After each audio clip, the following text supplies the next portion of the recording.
just saying that, Rosal, because you need to be natural and you need to play your natural shots.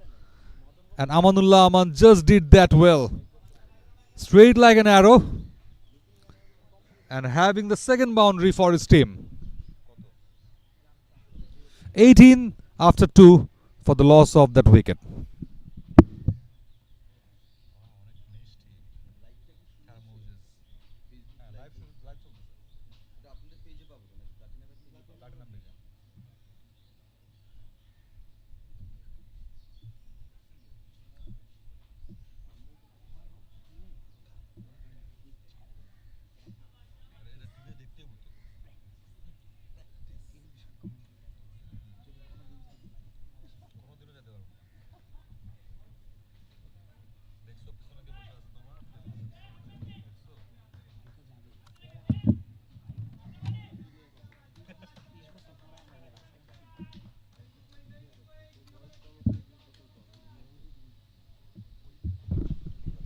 Starting the third.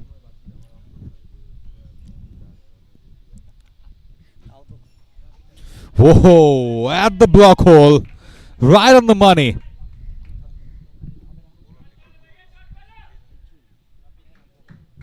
Rabbi Tariq has a nice shape, utilizing his natural swing and at the same time just getting the point right in front of the batter. That Yorker length, the batter couldn't just get past of that perfect Yorker, picture perfect Yorker from Tariq.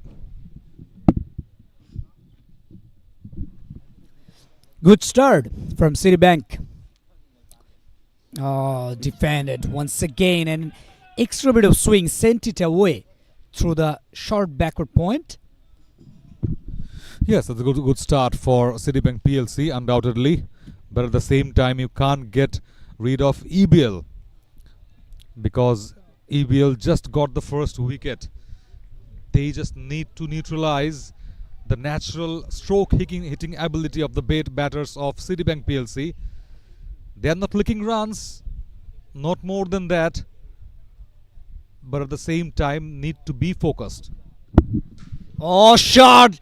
Straight pull, but finds the fielder into the deep protection. Just was saying, they need to neutralize the natural shot making ability of the batters, and batters right down there trying their luck, trying their shots every now and then, and it's a very good sign of attacking cricket. You have lost your first wicket, you have lost your partner, but you are not stopping playing shots. Talking about the looseners, so if you are a very good batter, you just don't give away those looseners, not to hit boundaries and over boundaries.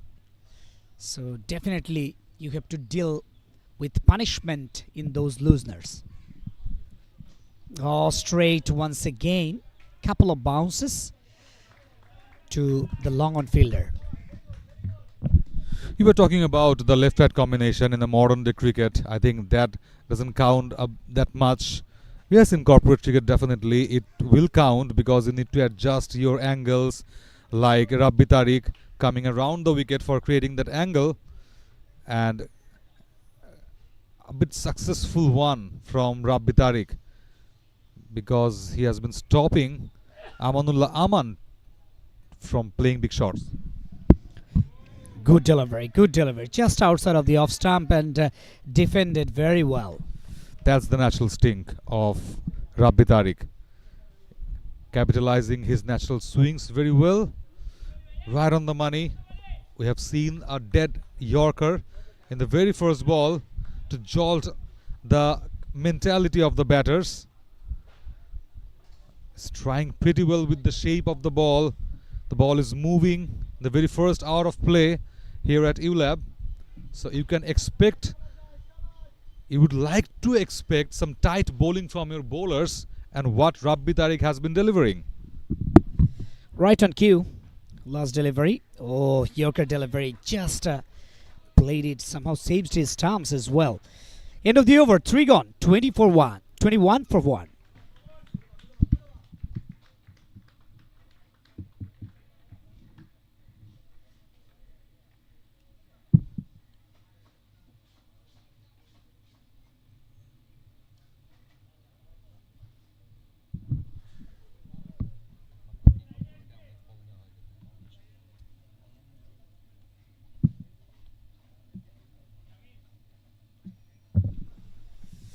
Let's have a look at the batting card of Citibank Farhan Shobon.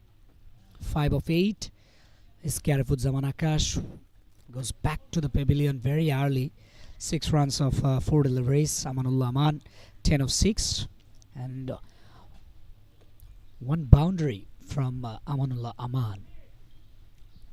On the other hand, Zaman Akash, he hit a 6. And then the very next delivery of hitting 6, he was gone. Good start though. Shiny condition here at ULAB campus, and you can see the greenery in the pitch also. The pitch looks a bit flat. First hour of play I was talking about, Pacers will definitely get a bit swinging condition, but in the middle of that, Mohammad Imanul Mustaqin comes in with his spin.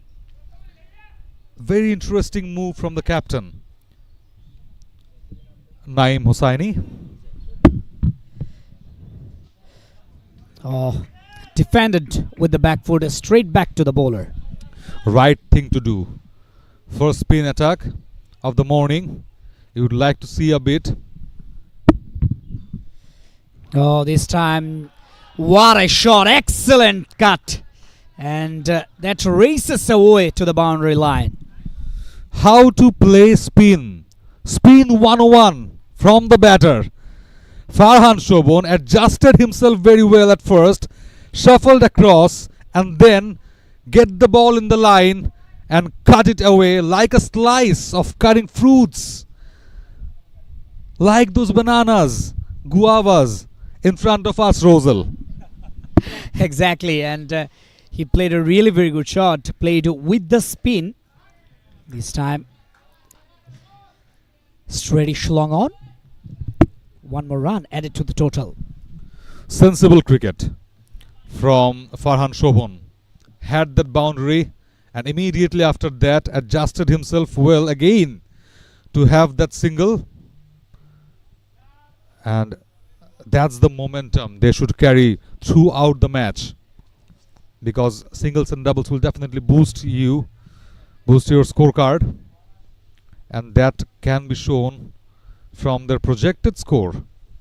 At this rate, it's 149, so they will definitely eye on 130 plus, and if possible, wickets in hand, it should be 140 plus. Bit of field change, and cover bit squarish position now, round the wicket as well from Imanul Mustaqim. Russell, actually he is looking forward to get the wicket of Amanullah Aman. That's why the skipper give the responsibility to his shoulder. Pushing Amanullah Aman well, only the first ball though, but still. And look at that, again, pushed himself very well. Chance of a run out, kind of, but no. Neutralized well, Amanullah Aman. And yes, we were talking about coming around the wicket, definitely would like to utilize the angle from where he can push the left-hander Amanullah Aman. It was a nice move from EBL captain. This time pushes forward into the onside. Dot ball to finish up the fourth. 26 for 1 Citibank.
Afsarul Afrag, so spin from both end.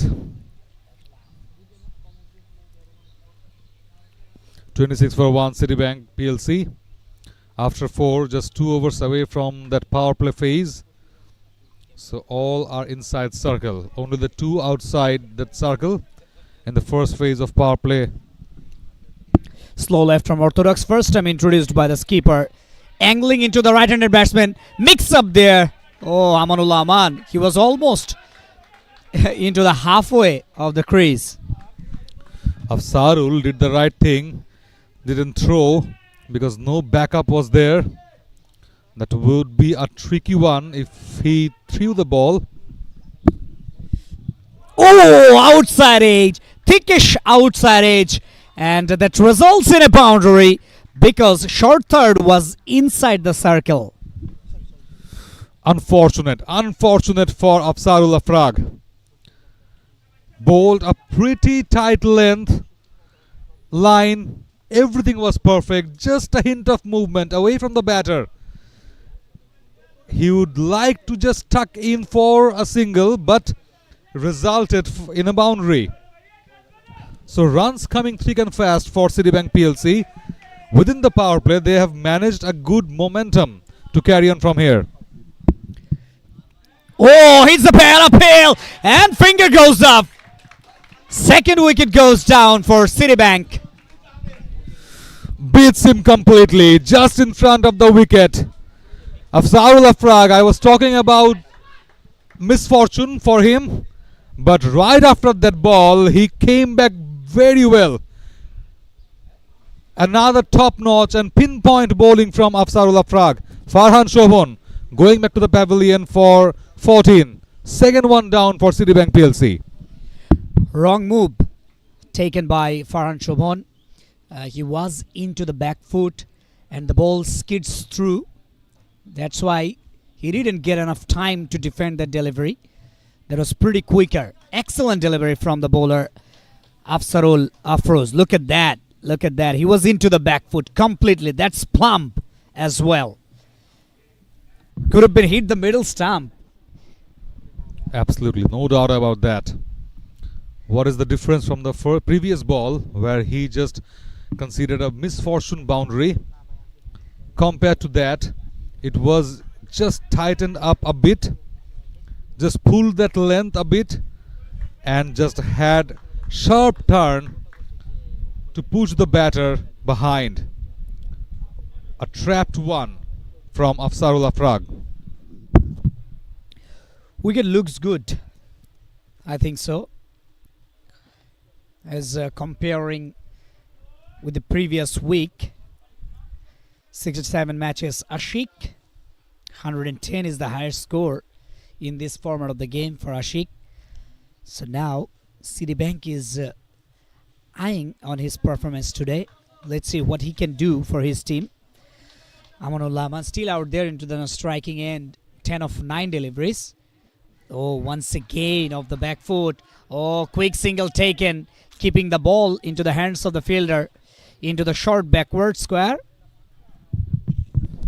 From the very beginning, he's maintaining a line, a perfect length, not giving away such space to the batter from where the batter can hit big. In the previous over, that spin conceded a boundary. But right now in this over, Afzarul just maintaining that line, not allowing the batter to create that room or to get the time to adjust. And that's the beauty from Afzarul Afrag. Oh, shot! What a shot that is! Sails away into the fence for a maximum. Beg your pardon? Is it 6? Yes. It's 6. First umpire signals boundary. Now it's a 6. It's commentator curse going on for Afzarul Afrag. I was just talking about that loose delivery, that he's not allowing the batter to create that room. But for the first time in this over, he just carried the ball away from the batter, the left-hander Amanullah Aman. And that misadjustment caused an over boundary to Afzarul Afrag. Big blow from Amanullah Aman. He is gaining confidence. 16 of 10. Exactly. Now defended And that's the end of the over. 5 gone, 37 for 2, Citibank.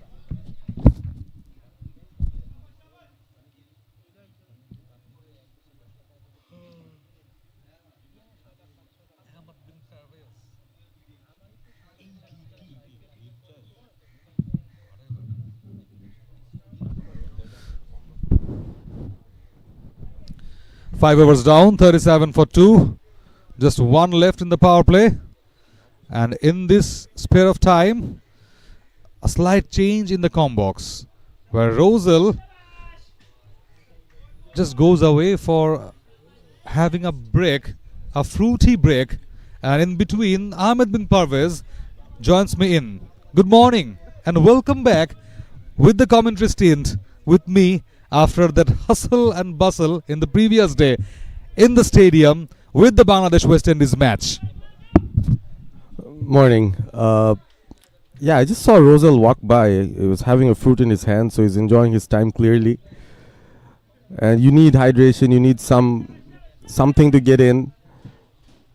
At the moment, Citibank really doing well within the power plays. They're playing it safe, but at the moment, losing 2 wickets isn't the best of starts for them as well. Yes, absolutely. Eastern Bank keeping it tight. Finds some room, finds the gap as well.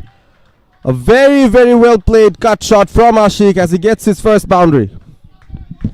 Nicely played. It was way out of him. Mohammad Imanul Mustaqin played a gamble, keeping the ball away from the batter, away from his reach, but definitely Ashik capitalizing his wrist power, finding the gap very well with some sheer power. Ashik looks like a very composed batter. Slight misfield from the bowler, gets them a single as well. Not the best of starts to the over from Imanul Mustaqin. A bit cheeky one from the two batters. Yes, absolutely. They are trying to build a partnership from here, and they need to, because they've started very well in terms of runs, 42 on board in the power play. It's a very heavy total for any team, but at the same time, they have lost 2 important wickets. So previously, they have lost their way several times in their last 3 matches. So they need to focus to build that partnership and not let that happen again. That's much better from Mustaqin against the left-handed batter, keeping it within the stumps. Coming around the wicket, Imanul Mustaqin for the left hand, Amanullah pushing him, and that's the key strategy from him. Again, pushed onto the back foot. He's been doing this for the last couple of deliveries now. I think he likes bowling to the left-handed batter. Throwing the ball in front of him, and that genuinely pushed him back, Amanullah. Nice leap. Nice leap. Last ball of the over. 6 gone. The power play done and dusted. 42 for 2. Citibank PLC.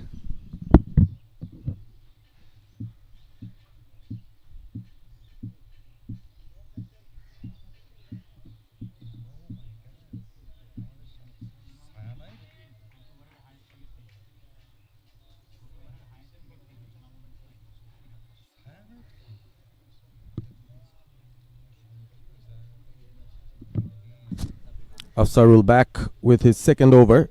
Was expensive in his first. Picked up a wicket though. Would want to get another breakthrough for the defending champions, EBL. They had a flying start to this tournament, picking up their first victory. Just the one match played. The 6 teams playing here in the Platinum Cup 2025, organized by Leo Entertainment, Sports Management and Fusion Sports. You're watching us live from the social media platforms through Global Sports, the broadcast partner. Nicely flicked away for a single. This is a good start from Citibank, a very steady start. Yes. A very steady start, as you mentioned. Despite losing a couple of wickets, they are not just chipping away with those big shots, but at the same time, they are taking those singles and doubles pretty well, rotating the strike, and have been creating a bit pressure to Citibank PLC to bowl a few loosener. Of those, they are capitalizing very well. Open stance from Amanullah. Again goes for the quick single. Could have been trouble at the non-striker's end. Had to hurry in the end, Amanullah, but made it. He's off to a decent start here. Citibank would need him to stay on the wicket. This is very tempting for the bowler. Amanullah just had that challenge thrown to the bowler, exposing all his stumps very well and inviting the bat bowler to bowl on those block holes. And at the same time, in the contrast, Ashik just blocking his stump is a very predetermined approach against the left hand spinner, just blocking him. Again bowling it quick. Gets a single safely there, Ashik. We've seen Citibank make some really disastrous starts in this tournament so far. The batting hasn't clicked for them. Usually the batting has been their strength, but in this tournament they haven't made a good start. Had a chance to talk to Maruf Ahmed, their skipper. He actually mentioned that every match is important from here on, but the only hope that he has is 4 teams will move on to play the playoff matches. So another opportunity there. Good glove work from the keeper. Very, very swift glove work there. Rahman was well within his crease. So the important thing for all these teams is to understand that you just have to be one of the 4 teams.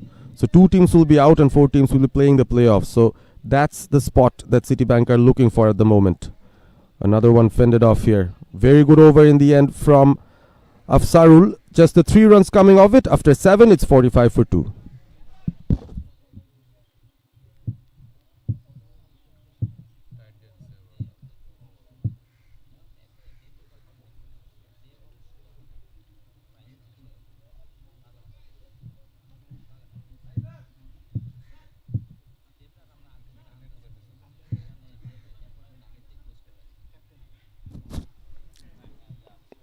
A change in bowling. The captain himself, Naeem, comes on. This is a good time to bowl. Power play is over. The field can be spread out. On the other hand, of course, Citibank, they'll try to conserve their wickets, preserve them as much as they can, as well as try and get some singles and get some momentum into this innings. We've seen quite a few low-scoring, thrilling matches in this tournament so far. Citibank doesn't have a specific target in mind. Maruf Ahmed spoke about that. He said they'll have to get into the wicket, assess what the wicket has to offer to them, and based on that, gradually push on to the best possible score that the bowlers can go and defend. He also mentioned that they had a tough time in this tournament at the beginning. Already the only team to have played 3 matches. So the pressure is mounting on them.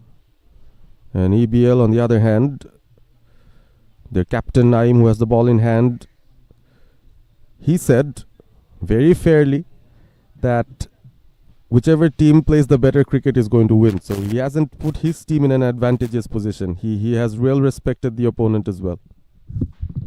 Well, he does have that advantage because they have only played 2 matches. One is here today, definitely. So they have the chance. If they lose today, definitely 1 win, 1 lose from the first 2 matches. And they will have the time to look after what is going on and what is coming in front of them in the later phase of this tournament. So it might be a roller coaster ride for them also. So that's the beauty of this tournament, the Platinum Cup 2025, the Bankers Sports Festival, arranged by Leo Entertainment Sports and Fashion Sports. So any team can just lag behind at any time, and from the teams who is lagging behind at this moment may have the chance to ladder up. Hossaini coming up. Right on the money.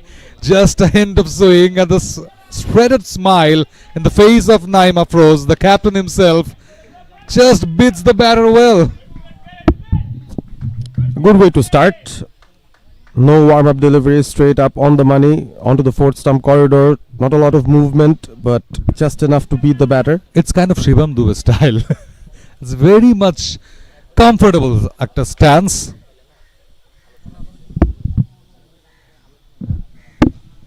Shuffles across, gets a single with ease there. Ashik, the left-hand right-hand combination working well for Citibank. No doubt about that, Parvez. Each and every time you need to shuffle your fielders from here to there, from one end to another. At the same time, your bowlers need to adjust their line and length in accordance of the stance of the batters. And Amanullah Aman just stretching that uncomfort zone a bit more, because he just stands in an open stance, exposing his stump. All the three sticks can be seen, and from there suddenly he just shuffles that huge blow, the long handles of the bat, for a boundary and over a boundary. So that's the fear Naim does have at this moment. Again defended. Aman was on 16 of 10, and then now he's on 17 of 18. So he has struggled for quite a few deliveries now. Yes, of course. I think not eyeing the ball well. Struggled a bit against the spinners. Both the spinners just had that shackles in his hands. Full toss. Missed out on that occasion, Amanullah. Could have done much better. Just a single. Missed the opportunity. Surely. Amanullah Aman. Now 18 of 19. At the other end, Ashik 9 of 9. So this middle part of this innings is getting a bit crucial for both the teams, where Eastern Bank PLC has been coming back well.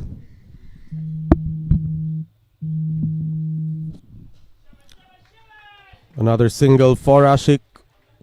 They've been taking the singles comfortably, but still not finding the boundaries very often, due to some good line and lengths being maintained both from the spinners and from the captain himself, Naim Hussaini. He's kept a fielder at deep cover, at long off, at long on, and at deep backward square as well. Well bowled, but nicely played as well. He finds the gap, Amanullah, and will get the boundary. Immediately, as we said, the batters would look for a boundary. Amanullah finds it, and with finesse. 8 overs gone now, 52 for 2 with that boundary, 50 runs crossed. And after, I guess, around 12 balls, they have got a boundary. And it was a pressure releasing one from Citibank PLC.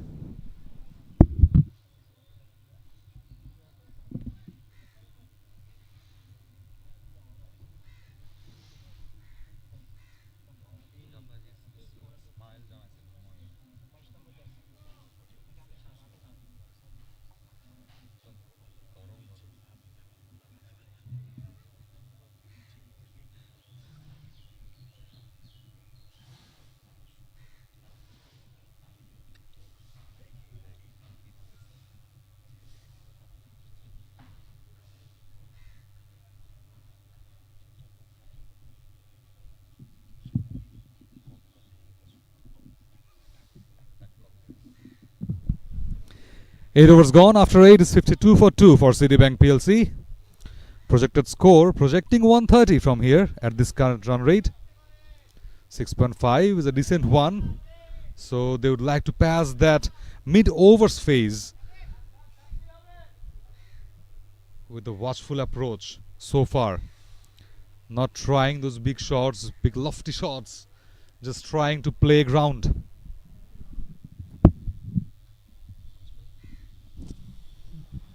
Sadi is the new bowler. Straight away. Steers it towards third. Ashik looks like a very composed batter. He finds the gap pretty easily. Has been scoring in singles. Run a ball 11 for him. Amanullah is more of the aggressor in this partnership. Yes, rather than flashing big shots with that big handle, He likes to nudge those singles and doubles. A bit of gap player, what we talk about in cricket. So for that reason, I guess so far so good from him. He is just rotating the strike very well, easing the pressure from Amanullah, but at the same time Amanullah is facing that challenge, that pressure of going big. Very well bowled. Some bounce extracted from the bowler as well. A late movement from Amanullah. It was way outside off. The fielder was there, in fact, at the deep sweeper cover. So NMS Sadi pointing that and just pitching the ball in the right zone. So if it could fly a bit high towards that sweeper cover or to deep extra cover region, the fielder was set definitely for that kind of shot. Good bowling from Sadi. Again beats him outside off. Not a lot of foot movement there from Aman. Right-hander Mustafiz. It's kind of like that. Just outside off. Scramble seam movement. He's still getting that movement very well, and he's not coming around the wicket for Amanullah. That's the very significant thing of his bowling so far. He's creating the angle over the wicket. Very good point made there. Aman not very comfortable with the ball moving away. He wants the ball in his hitting arc where he can access the cow corner, the long on, those areas, but not being able to do that so far. Yes, for that exact reason, NMS Sadi not coming around the wicket, because that would be his hitting zone. And look at that strike. A small strike, a small shuffle from Amanullah. Swivels in for another single. So for that reason, he knows his strength very well. And that's very important. If you are confident enough to just have a little dance by the batters with your movement, with the natural angle and natural movement from over the wicket, whoever the batter is, you will definitely show that confidence from or with your ball basically. And that has been doing very well by NMS Sadi. Only a single so far. Ashik this time onto the back foot, reads the length pretty well. So Ashik doing the right thing, just nudging those length deliveries or back of a length for only a single. So 3 singles in this over, I guess. Yes, it's 9 gone. 55 for 2, Citibank PLC. And here's the bowling card. Rabbi Tariq with that 1 wicket, and Afsarul Afrag another one. Rest of the bowlers just faced a bit hit from the batters, except NMS Sadi in the last over. Just bowled only that over. 3 dots and 3 runs. Pretty much balanced start for Sadi. No extras so far. That's the key of EBL bowling so far. 55 runs given away only. This is very good discipline shown by EBL. No wonder they are the defending champions. Again, putting forward a very strong team in this Platinum Cup 2025 with the ambition to win this trophy once again. The men in yellow. Naeem is back with his second over. Was there an edge? Was there an edge? The wicketkeeper fell off. A good stop from him, appreciated by his teammates. But it felt like there was a feather touch onto the ball. Yes, for sure. But look at the gloves work from Sabit behind the wicket. Reminds me of MS Dhoni somehow. His physique, look at that. Goes for that big swing, Ashik. Lost his balance. He was doing well finding those singles, but suddenly took it to himself and tried to go for that big shot. Just didn't work out for him. Yeah, those good muscles of Sabit, and that's a good physique I was talking about. Just reminds me of MS Dhoni a bit. With that yellow jersey, it's kind of Chennai Super Kings vibe for EBL. Onto the block hole, well bowled, captain. They have that champion color code, in fact, of their bank's primary color, which is yellow. So they do have that advantage of showing their skills, their skill set like a champion, and they have started this match as a champion from the previous tournament, of course. That was slower. Struck the stumps on the other side and gives the opportunity for a single there. But 3 dots in the first 3 deliveries of this over. Bit of pressure now on Citibank. The run rate going below 6 and over. Eastern Bank needs to carry on that champion stuff momentum from the previous tournament, the first Platinum Cup 2024, and from there they've started in a winning note like a champion against Brakbank PLC, and now in this match they are posting a bit of challenge to Citibank PLC, who has been in the corporate circuit for a while, experienced team. Aman goes for the lofted shot, but straight to the fielder. A very well judged catch there at the deep. Just when Citibank needed some momentum, they lose one of their star batters in the form of Amanullah, and the captain Naim Hosseini strikes. Yes, none other than the captain himself, Naim Hosseini. Brilliant piece of bowling, and Amanullah's struggle comes to an end. Was struggling a bit, started very well at the beginning, but as the ball going a bit old, just facing that mismanagement of hitting the ball away from him, Imran Ahmed, the left-hand batter, comes down. 102 matches. Ho.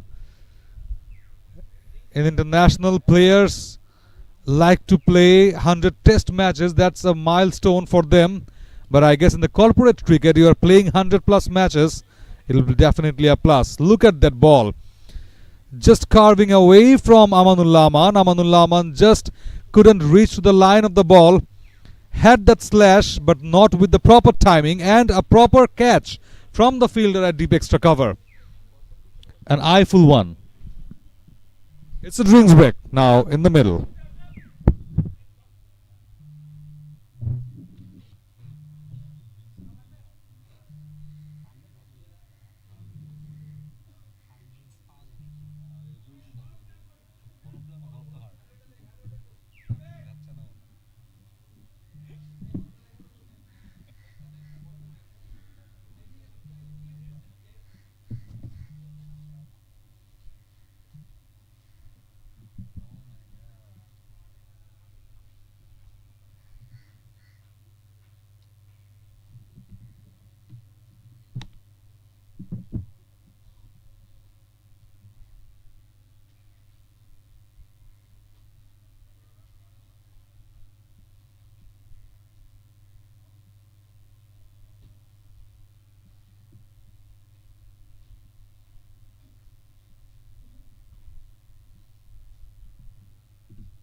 Well, the drinks break over for both the teams.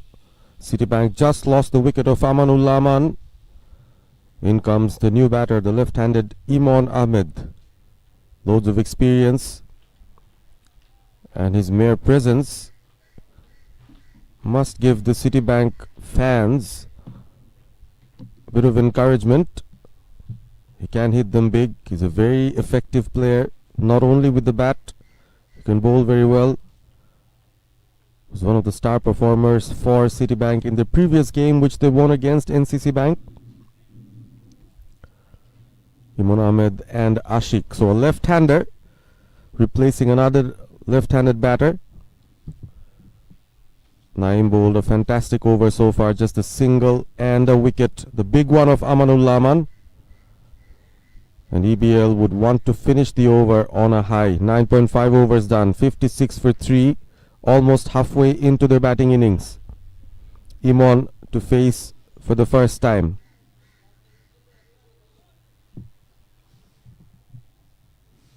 Again a Yorker.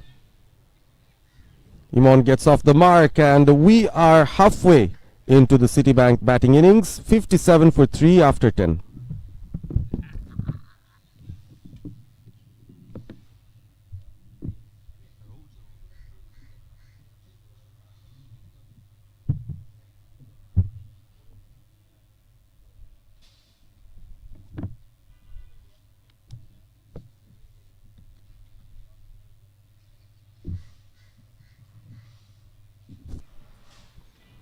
Welcome back to the Combox, Roselle. I hope you enjoyed your drinks break as well. Yeah, definitely. No doubt about that. We need to be hydrated because it's very shiny, hot and sunny day. And also the players, they are a bit struggling in the field, especially the bowling team. 10 overs gone, 57 for 3 Citibank. Citibank started well in the first 2 overs, 18 for none, and then suddenly just lost the rhythm. They lost 3 wickets, especially the informed batters like someone like Amanul Laman. He's gone just before the drinks break. Here is Sadi. His first over went for 3 runs. He continues. Very first delivery kept it very low, straight to the wicketkeeper. He was bowled at a very good angle, especially at the left-handed batters. In the previous over, Amanullah struggled against his lines and lengths, and then now the new batter, Imon Ahmed, as well, flaying at it outside off. Bit shuffled across the line. He was thinking about to go over the 30-yard circle, but suddenly just changed his decision on that occasion. Remained conservative. And very good acrobatic fielding from Sadi as well off his own bowling. Looks like a very athletic player. Oh, this time shuffled across. An extra bit of swing sent it away. Just over the boundary line. Fielder was inside the 30-yard circle. Bit of luck there for Imon Ahmed, but he'll go for it. You've mentioned rightly, he was thinking for a big shot in the previous delivery, just checks his shot, and then this time slashes hard. That gives him the reward. His first boundary. Citibank move on to 61 for 3.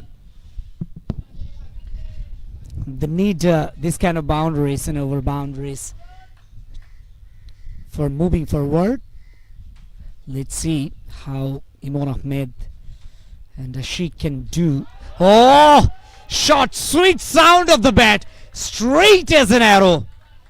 6 runs. And Imon Ahmed, he's on fire. Yeah, do they need to find a new ball maybe? That just flew off his bat.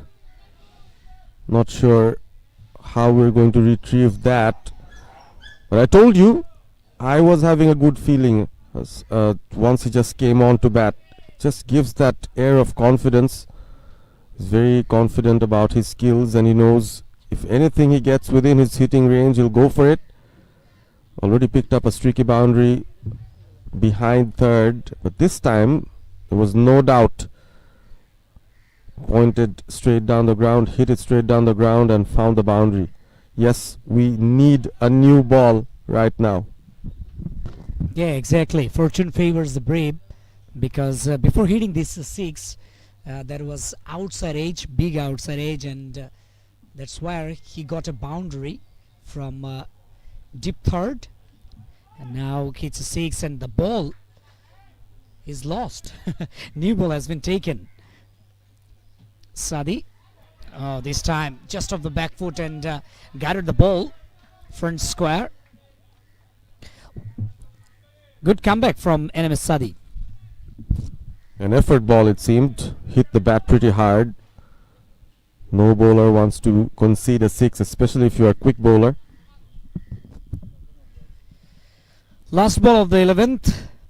Oh, looking to hit big once again. Just clears the infield and beats the fielder there. 4 runs to finish off the 11th over. 71 for 3 Citibank.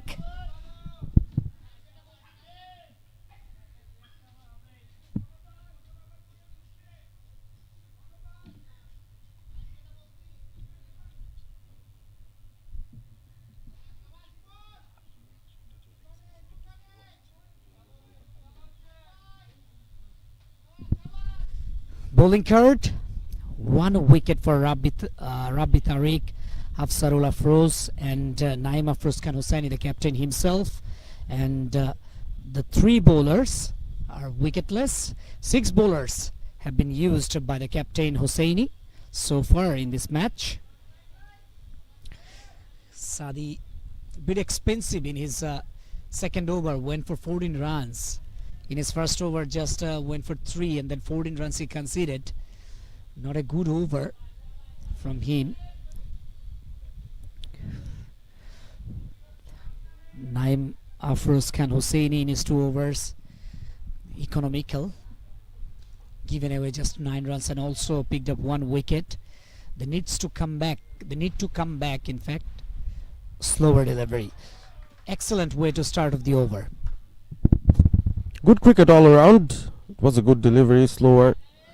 The batter was up to it as well, just picked up a single, giving the strike to Imran Ahmed, who's new into the crease, but he's got a boundary through third, he's got a boundary through fine leg, he's got a boundary straight down the ground, so looks like he can play all around the park. 15 of 7, kind of momentum that Citibank need at the moment. You have to keep in mind that they have still Maruf Ahmed in the batting lineup in the dugout. This time bit earlier the batter Imran Ahmed picked that shot. That's why he missed it. Could have been gone. I think that's the question that Naim was asking to the umpire, whether the ball carried to the keeper, because looked like Imran had edged it.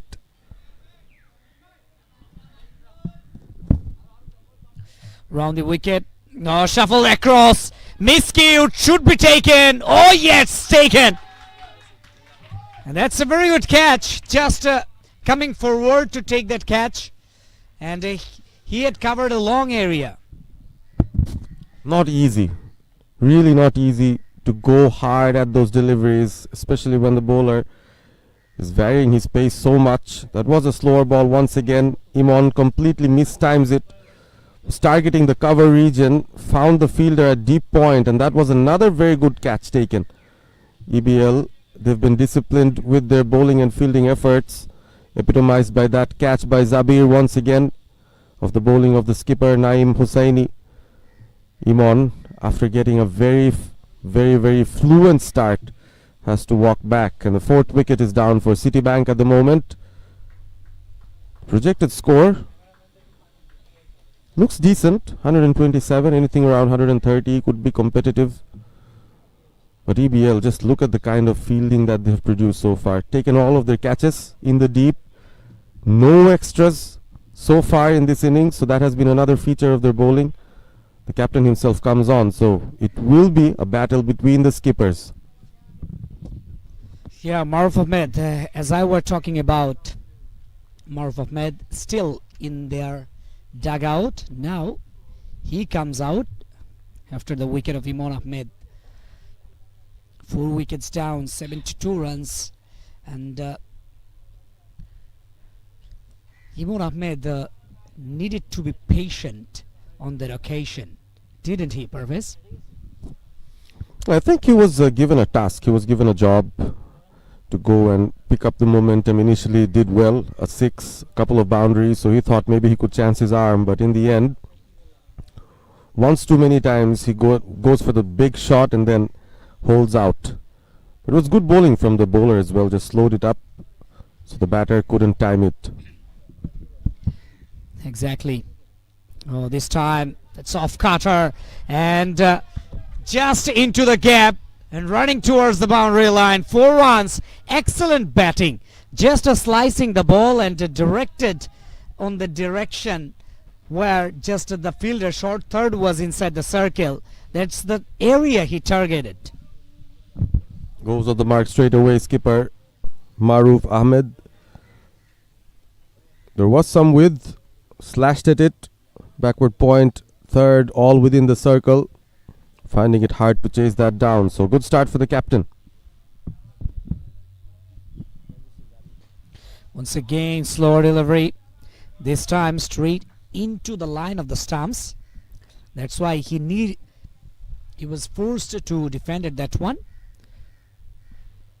Projected score 127. Can they do it, Purvis? They should still have 6 wickets in hand, but we've seen the EBL bowlers bowling with a lot of discipline. The fielders really up to the task as well. Change in field for the right-handed Ashik, who's been hanging around there for quite some time. 14 of 17, mostly in singles. He will try to forge another partnership with Maruf Ahmed at the moment. He's been finding the gaps well for singles, so maybe he could just continue to do that. Slower delivery. Couldn't time it properly. Run out chance there. Direct hit. Could have been interesting. Goodness me. Maruf Ahmed. He was almost gone. Even a clean pickup by Naeem could have been trouble for Maruf. Naeem was almost in a hurry to pick the ball up and break the stumps, but couldn't pick it up cleanly. He's actually asking the fielder to maybe give him a better throw for a better opportunity, but nonetheless, Citibank and Maruf Ahmed survive. After 12, it's 77 for the loss of 4 wickets, Citibank.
Himanul Mustaqim in his 2 overs went for 10 runs.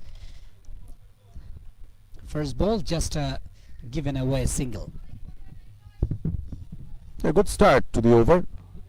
Ashik once again alongside Maruf Ahmed will try to pick up the singles and look for those loose deliveries. Himanul Mustaqim got to know from the organizers that he was the top wicket taker from the previous edition of the Platinum Cup. So he is a difficult bowler to get away, and the captain Naeem has brought him back at a critical stage of this innings. He knows if this partnership can be broken, there is a chance that EBL could actually restrict Citibank within even 100. Yeah, definitely. And once again, left-handed batter comes into the crease, and Emmanuel Mustaqim back into the attack.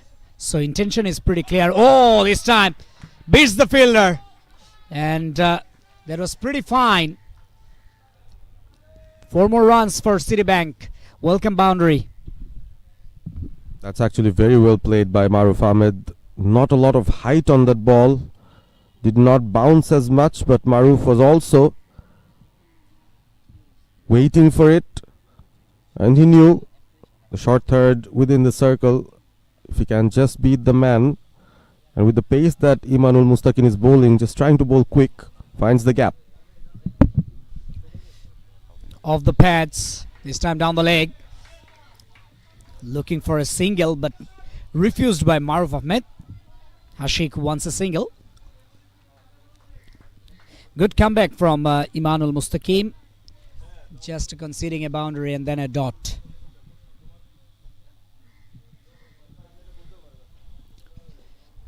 Oh, that's a front foot punch. Single taken. We've seen quite a few good efforts from the wicket keepers of the various teams that's been on show in the Platinum Cup 2025, and Sabit really stands out. I mean, he has a lot of energy, really encouraging all his teammates to be upbeat. Oh, this time down the leg. That's wide. Extra runs for Citibank. I think that's the first extra that they've given. So just the one wide throughout this entire innings. Excellent bowling so far from Citibank. Oh, this time outside off. There was a floppy delivery, and batsman tried to cut that ball but couldn't do it. 13 gone. 85 for 4.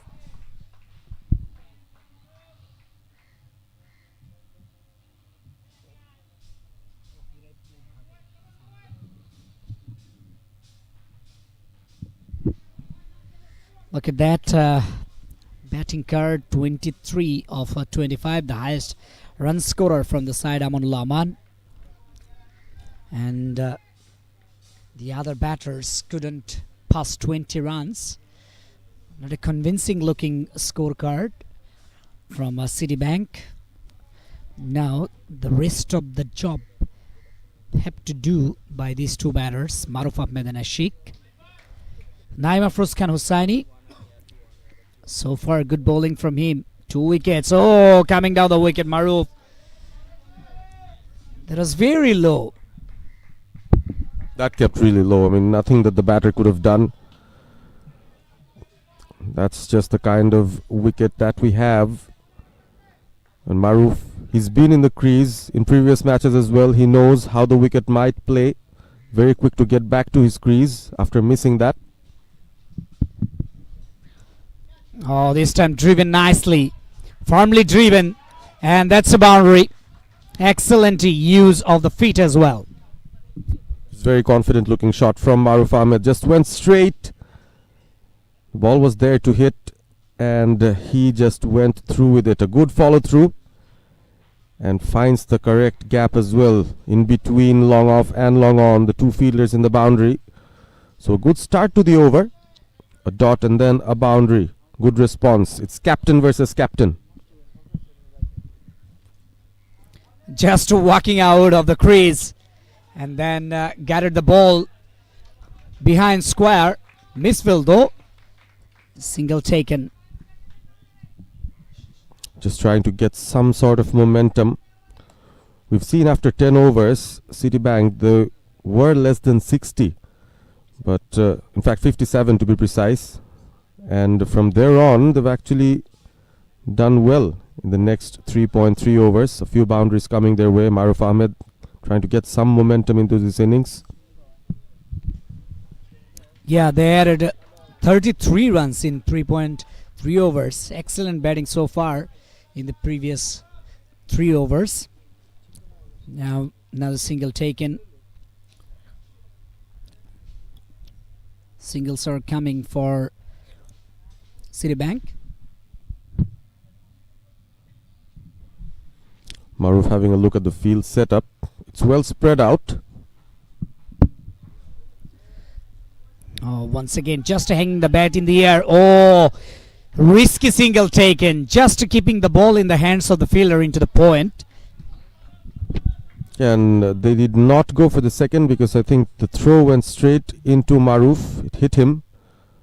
So the usual show of sportsmanship. The batter doesn't run in case the ball hits him. The single taken nonetheless. Maruf moves on to 17 of 10. He's got a good start. Ashik alongside him as well, 16 of 21. Last ball of the 14th. Oh, that's a full toss. Juicy full toss. And Ashik just taken a single. He wasn't prepared to hit that ball out of the ground. Single to finish of the 14th over. Citibank 93 for 4.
Afzarul Afroz 14 for 1 in his 2 overs in his first spill.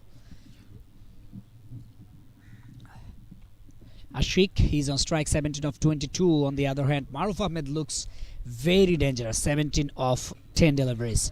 This time keeping very low. There wasn't enough turn. But well played by Ashik once again. He's been finding those gaps, finding those singles with ease. Did not concede a lot of dot balls in the process. Has seen a couple of batters come and go, but he's been a constant on the other end, anchoring the innings. 94 for 4, Citibank looking good. Looking good for at least 130 from here on. Exactly. They will be eyeing for 130 on board.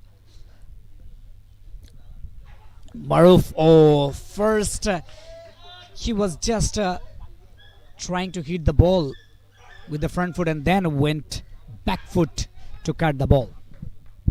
Really impressed by Sabit behind the wicket. Not an easy take, but he did it very well. Oh, this time off the back foot and beats the fielder there. The half stop there. Single taken. There is a gap between third and backward point. Maruf has been eyeing that for quite some time now. Got a couple of boundaries through that area as well. This time just a single and good fielding effort from EBL once again. Afzarul Afroz, not an easy bowler to get away. 2.3 overs, 1 for 16. He's a tall guy and he bowls really quick and flat. Exactly. Oh, this time there was a half tracker straight to the fielder there. Goodness me. That was a really very good hit, isn't it? Looked like it would go all the way, but suddenly the ball just lands onto the hands of the fielder at cow corner. Another well-judged catch there. Nothing has gone Citibank's way in terms of luck when they've tried to hit those big shots. Every catch that went into the boundary ropes, well taken.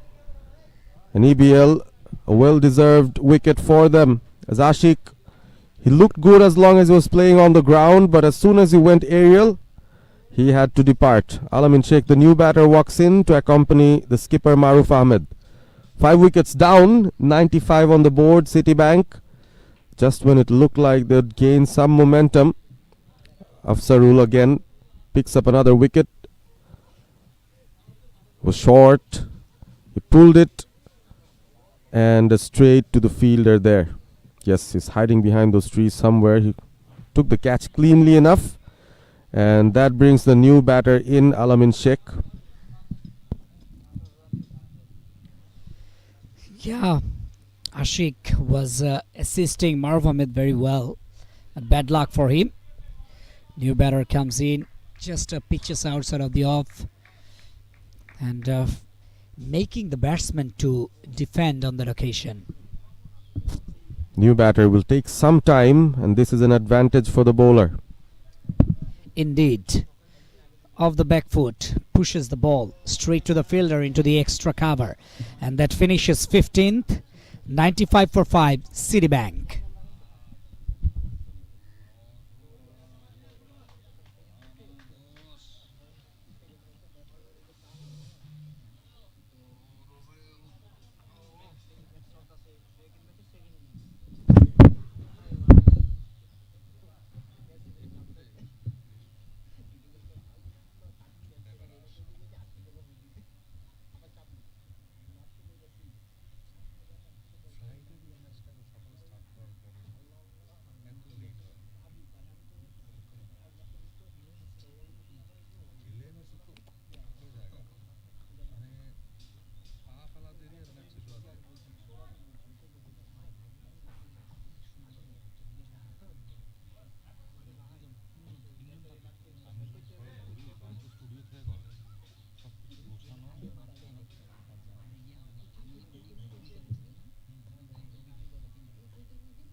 Citibank at 95 for 5, 15 overs. For the last 5 exciting overs, Prantor Dash Onoy joins the com box. Welcome, Prantor. Thank you, Rosal. It should be a party, the slog overs party. And that party can belong to anybody. Citibank PLC has scored 95 odd runs. Oh, that's a brilliant placement. What a timing it was. Starting the 16th over with a boundary, Alamin Sheikh. A brilliant slash. Talking about the strong zone of Maruf Ahmed, behind square into the backward point region, from third man to backward point and point. It's the strong zone of Maruf Ahmed. We have seen several times he scored boundaries in those areas. Excellent.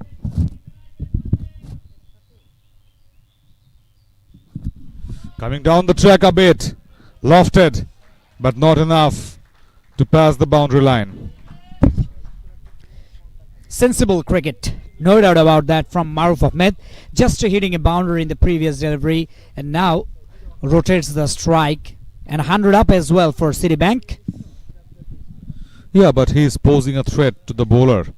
Anwar Hussain definitely coming down the track, showcasing that he will go big. He will try to go big at any cost, and from here you need to do that. Another full toss, a lower one indeed, but couldn't capitalize. Alamin Sheikh. Yeah, should be hit over the boundary line.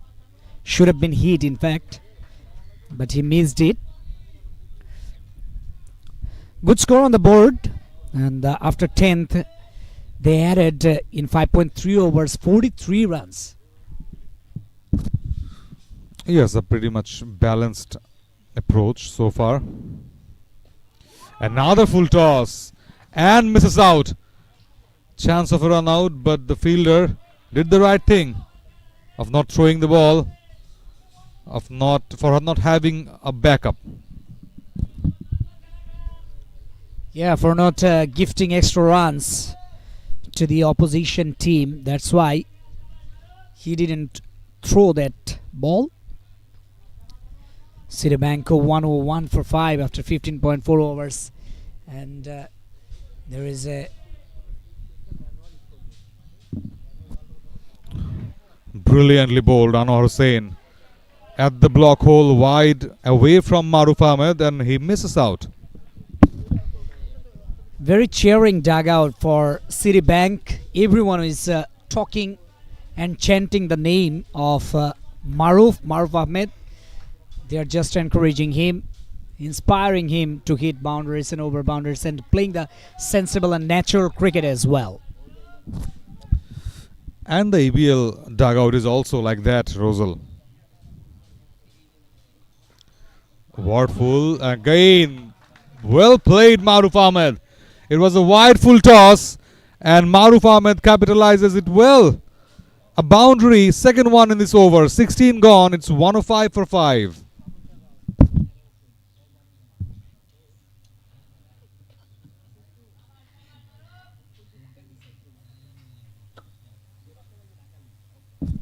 It was there to be hit. It's wide outside off. A full toss, a juicy one for Maruf Ahmed to slash it hard. And sometimes you can get an advantage of scoring big by not only going for 6, you can also score runs with a couple of boundaries also, which can be seen a while ago. 2 boundaries in the previous over, in the 16th, and they took, I guess, 10 odd runs from that over. Rabbi Tariq with the ball in hand, coming for his last spell. 2 overs for him, 11 runs conceded, but that wicket would definitely boost him up with confidence in front of Alamin Sheikh, who is struggling a bit, in the contrast of Maruf Ahmed at the other end.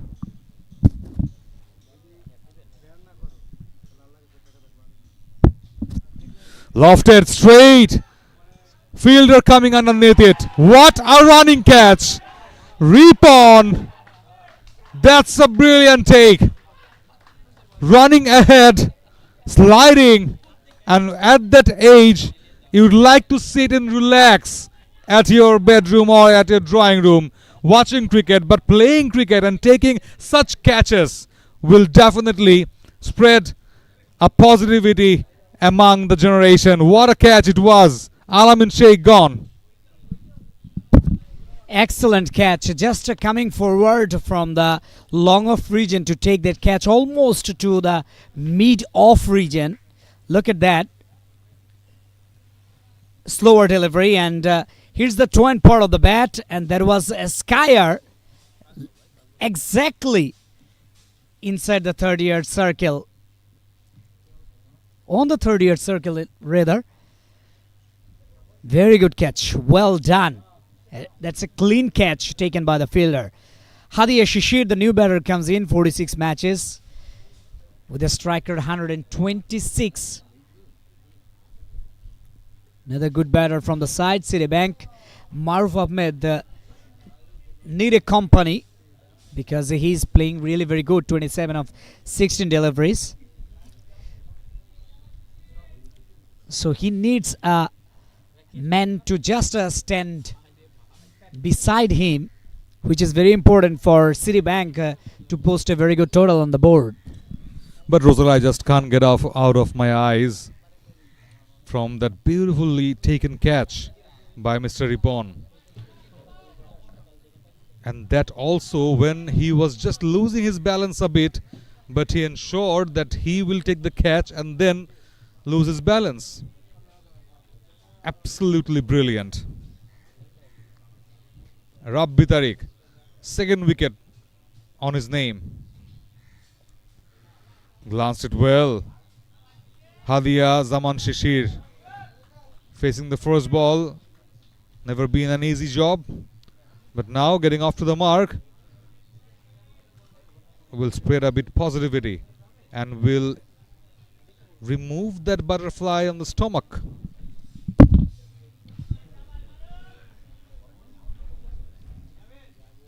Maruf, he's on strike, 27 of 16. He needs to keep in mind that 4 wickets in the hands. On the other hand, he needs to hit the ball since this is the slog overs. Just 3.4 overs left to finish off the first innings. Maruf is just searching the gaps. He should be. Lofted inside out. Fielders down there. That's a good stop, but couldn't stop the batters from taking a couple of runs. Not a good looking fielding from the offside.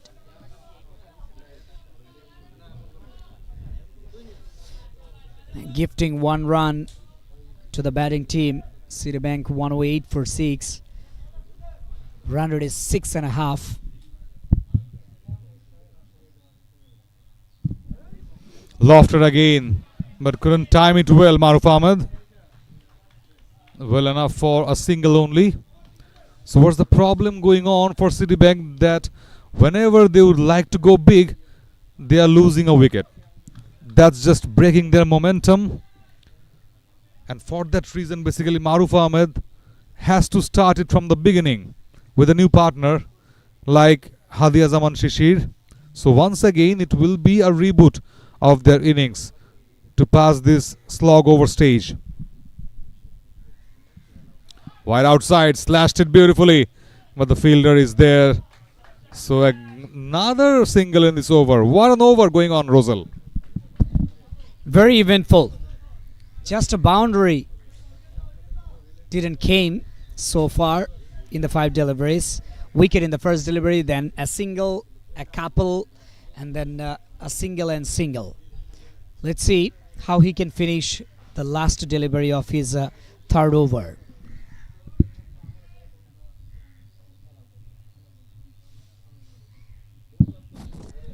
Onto the block hole, coming around the wicket, Rabbi Tariq. Absolutely brilliant with the ball, but Maruf Ahmed did not take that single. Why is that? That's the biggest question. 110 for 6, Citibank PLC after 17.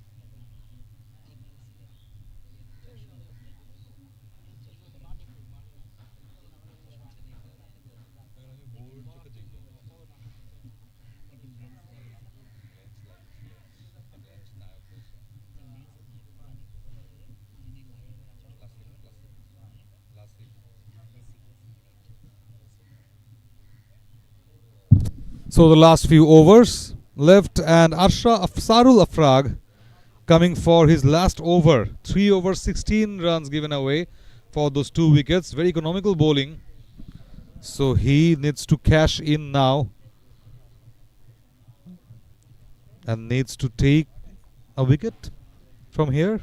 Will work, but definitely a tighter one. Oh, almost a wicket. Commentator's blessing just turned a bit misfortune for Afsarul Afrag. Sabit with a rare miss. Sabit has been outstanding so far before this catch missed by him. There wasn't a very good opportunity for Sabit to take. Just batsman tried to push the ball. Lazy approach from the batter Hadia Zaman Shishir there, but very quickly hurried onto the wicket keeper. It's wondering me that why Hadia Zaman Shishir just blocking that ball. Instead of that, he needed to take that single. So it was a fortunate thing for Maruf Ahmed now for getting that strike. Lofted, swept it straight, but straight to the fielder. We have seen a few brilliant catches, but now it was a bit a foodie from taking a catch. It was straight to the hand of the fielder, but eventually missed it. He couldn't hold the ball. Look at that replay. Coming forward and sliding effort from him, but couldn't hold the ball till the last moment. There was a silly mistake from the fielder. Slashed it hard again. Skyer. What a fielding! That route fielding definitely will boost up Eastern Bank PLC. I've seen a Superman a while ago, Rosal. Yep, I'm surprised to see that, and you have hardly seen this kind of fielding in amateur cricket or corporate cricket. It is not amateur. It is not. Now, it is getting serious. This Bankers Sports Festival, the Platinum Cup 2025.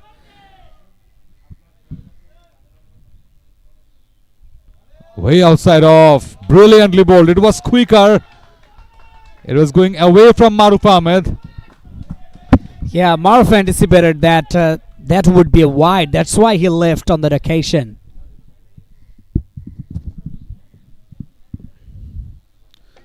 Skyer this time. Skyer. Fielder underneath that. And taken. Is it Ripon? Is it Ripon? The same man who took a brilliant catch. A vital wicket just falls. Maruf Ahmed departs. Citibank PLC losing their 7th one and losing it in a crucial moment in this match. Maruf Ahmed excellent cameo innings comes to an end. 31 runs he scored. That was a good catch once again. Just hanging in the air and behind square into the short third. Pretty fine. Just coming across from that short third to finer third. Good catch. So we are seeing superhero movies now. In the face of this Platinum Cup 2025, we are seeing Superman, we are seeing flashes. SM Noyon coming with the bat, mostly effective with the ball at the beginning of the innings, but now he needs to finish things off very well with the bat. A few runs from here, I guess, 17 odd runs in the last 13 deliveries. It will pump them up to 130, which will be a decent one to defend. But anything around 125 will also work out for Citibank PLC, while they will come up with the ball in hand. They have a very good attack. They just need to cash in these last 13 deliveries very well. SM Tawfiqul Haq Noyon. Can he play that beamer role? That boom boom role to ladder up Citibank to a total of 130 at least from here.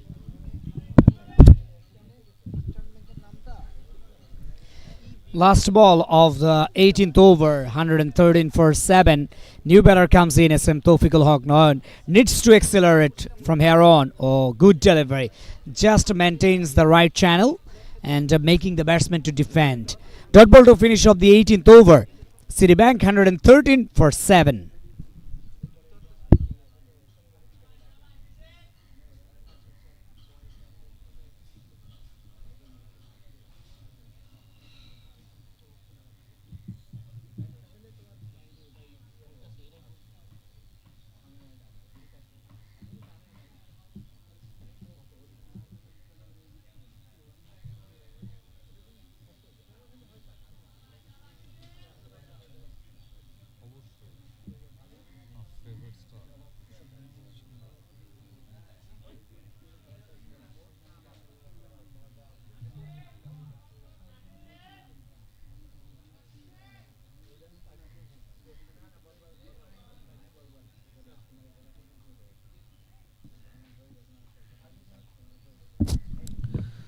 Rabbi Tariq, last over for him.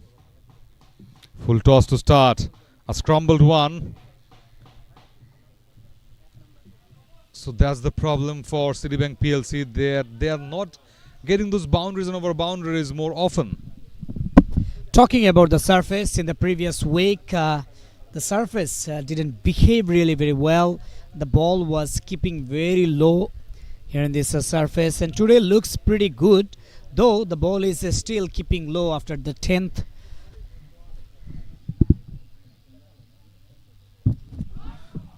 Inside out. Plays it well and plays it fine, I guess. Yes, it's a boundary. One bounce before the fence. 4 runs for SM Tofikul Haq Noyon. That was a good delivery, but the shot was even better. Just placed in the perfect area, finds the gap, and perfectly executed as well.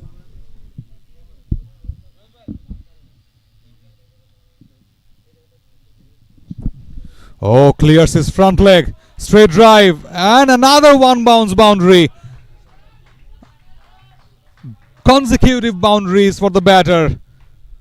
And now that target of 130 will definitely be in a very near way for Citibank PLC. Exactly, just making some room. They are putting the front foot into the cross direction of the back foot and making some room to hit that shot. Again at the same length. And it's going to the boundary fence, but no. Tremendous fielding down there at the deep extra cover. But played it very well. SM Tofikul Haq Noyon, like a batter, like a genuine batter. Rabbi Tariq is licking runs. So far, conceded 11 runs in the first 4. 2 more deliveries to go to finish off the 19th over. Penultimate over of this format of the game.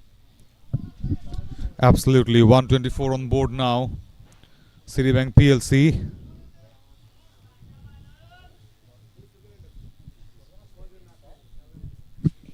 Again clears his leg, but this time onto the block hole. The fielder will be there.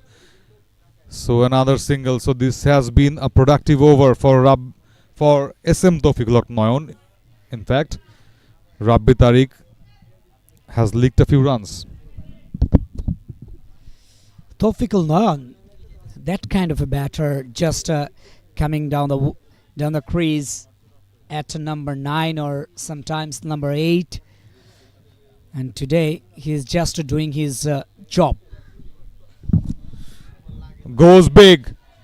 Is it big enough? Yes, it is.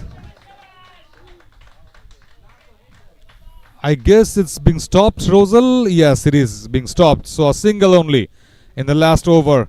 But it was a very good over for Citibank PLC. 1-2-6 for 7 after 19.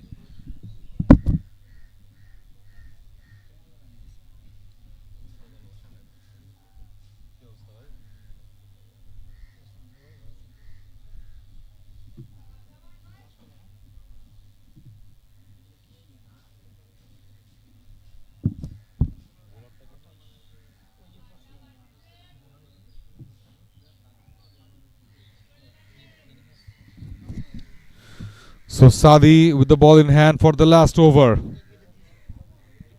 Went a bit expensive from his 2 overs. 17 runs given away. So now he will have that responsibility to finish things well from here. 126 runs. So Rosal, what do you think? Last 6 balls, how many runs can be scored by Citibank PLC? I think they might add 10 runs in the last over. Brilliantly picks it up well. What a shot it was, as straight as possible. From your 10 runs, predicted 10 runs, 6 runs being taken away in the first ball. Excellent, and he might prove me wrong. Hadi Azaman Shishir that 10 runs isn't enough for us. We'll score more than 10.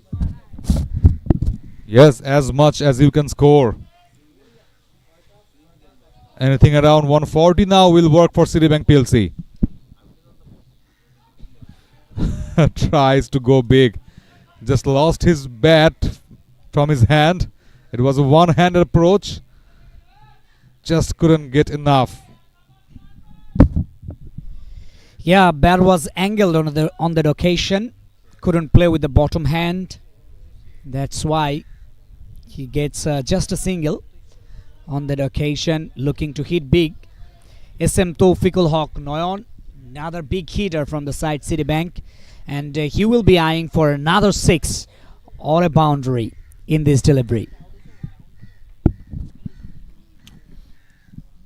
A bit tricky one here for the EBL. Brilliant adjustment at the very last moment. Oh, it was given wide. So late to call. Exactly. Umpire was thinking that he wasn't sure on that occasion. Did the ball touch the thigh of the batter? 8 runs already from the first 2. Oh, this time outside of the off stump, and that's... Is it gone? Yes, outside edge. Oh, goodness me. 8th wicket goes down of Citibank. SM Taufiqul Haq Noyon, 11. He scored with a strike rate of 183.33. Healthy strike rate he maintained, though scored a little.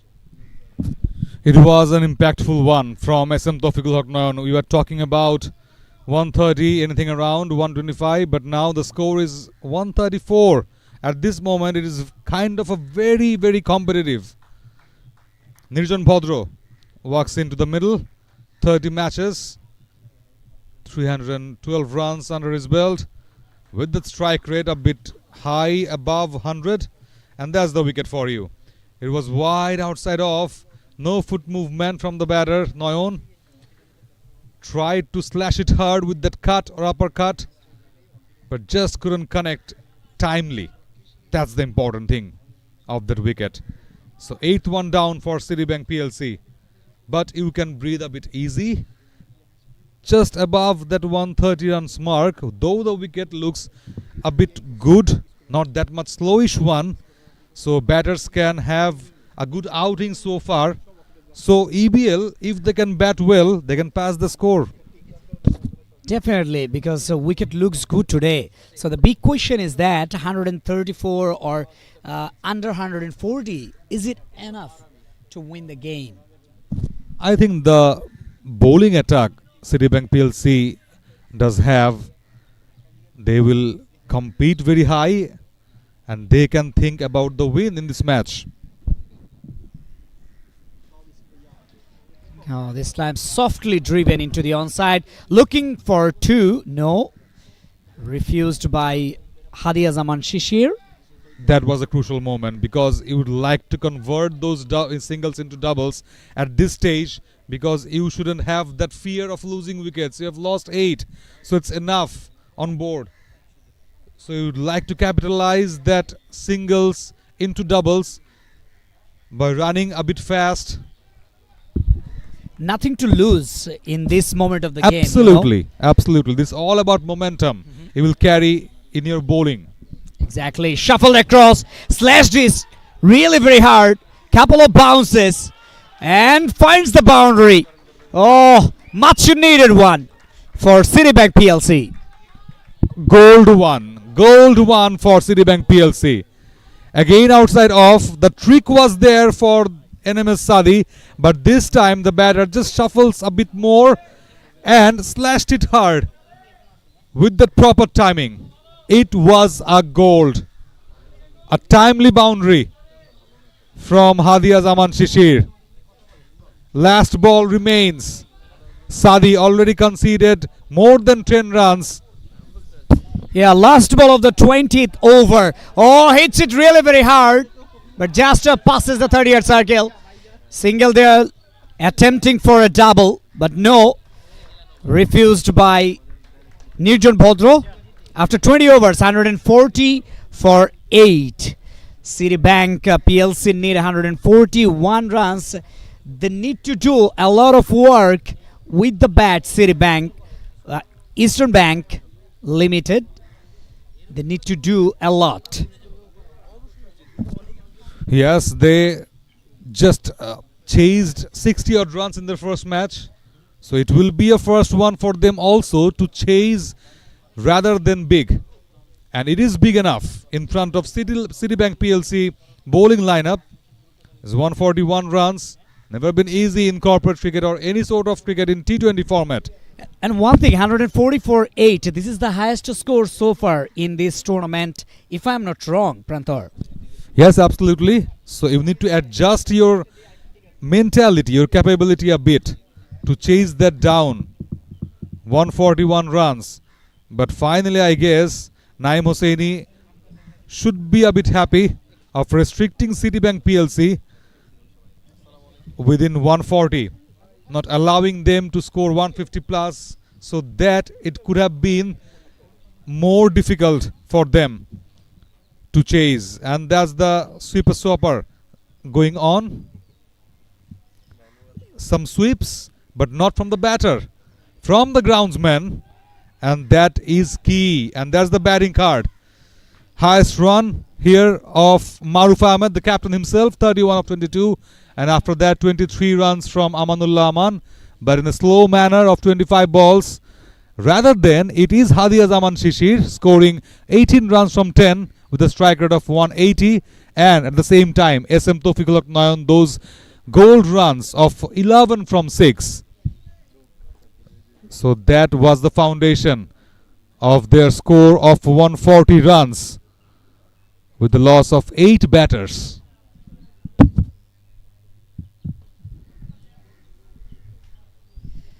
Let's have a look at the bowling card. 3 wickets for Afsarul Afroz for 19 runs, and the 2 wickets for both Rabbi Tariq and Naeem Afroz Khan Hossaini, the skipper himself. 1 wicket for NMS Sadi. Expensive, 3 overs, 31 runs, and he's the most expensive bowler from the side. After 20 overs, they managed to pick up 8 wickets of Citibank PLC. And the true extras and the most amazing thing from the side EBL, disciplined bowling so far, just giving away 2 extras, very little on that occasion. And yes, those big scores from Maruf Ahmed and Amanullah, not so big, but it was impactful from both of them. And Ashik with 18 runs at the top of the order. But yes, the bowling, 3 wickets for Afrag, as you mentioned. Rosal, Rabbi Tariq 2, Naeem Afroz 2. So within 20 overs, Citibank PLC managed to score 140. So the target for Eastern Bank PLC will be 141 from 120 deliveries.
আমাদের সঙ্গে রয়েছেন Faisal Ahmed, RM corporate banking এবং EBL এর representative তিনি, এবং এইবারের যেই টিমটা নিয়ে এসেছে ইবিএল সেই টিমের টিম ম্যানেজারও আপনি।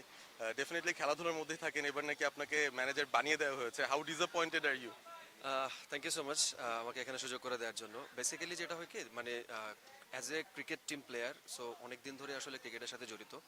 সো লাস্ট ইয়ারও ক্রিকেট খেলেছি বিএলের হয়ে, বাট এই বছর আসলে টিম আমাকে ম্যানেজারের দায়িত্ব দেওয়া হয়েছে। সো ম্যানেজারের দায়িত্বটা হচ্ছে ইজ মোরাল লাইক দ্যাট, যে সবাইকে আমি এক জায়গায় খুব কাছ থেকে দেখতে পাই। So I feel so good যে অ্যাজ এ ম্যানেজার হিসেবে টিম আমাকে রাখছে। সো হয়তো এখন প্লেয়ার, অনেক ভালো ভালো প্লেয়ার আসতেছে, হয়তো আমাদের টিমে সুযোগ নাও থাকতে পারে, বাট ম্যানেজার হওয়ার কারণে একটা সুবিধা যেটা হয়েছে সেটা হচ্ছে যে আমি অ্যাজ এ ম্যানেজার হিসেবে টিমের সাথে আছি। So it's good for me as well as the team same. Overall amateur cricket যেটা হচ্ছে কর্পোরেট লেভেলে, এই ব্যাপারটার যে ডেভেলপমেন্ট সেটার সঙ্গে কিন্তু ইবিএল এর খুবই খুবই ক্লোজ একটা সম্পর্ক রয়েছে, এবং সেই জায়গাটা থেকে আপনার কাছে কি মনে হয় আসলে যে অ্যামেচার ক্রিকেটের ওভারঅল ডেভেলপমেন্ট বা এভলিউশনটা হচ্ছে, সেখানে আপনাদের রোল কেমন হতে পারে এবং আপনারা কি কি আসলে এক্সট্রা করে চাইছেন? বিকজ দিস ইজ সামথিং যেখানে আসলে এজ লেভেল সবারই একটা ইনভলভমেন্টের বিষয় থাকে।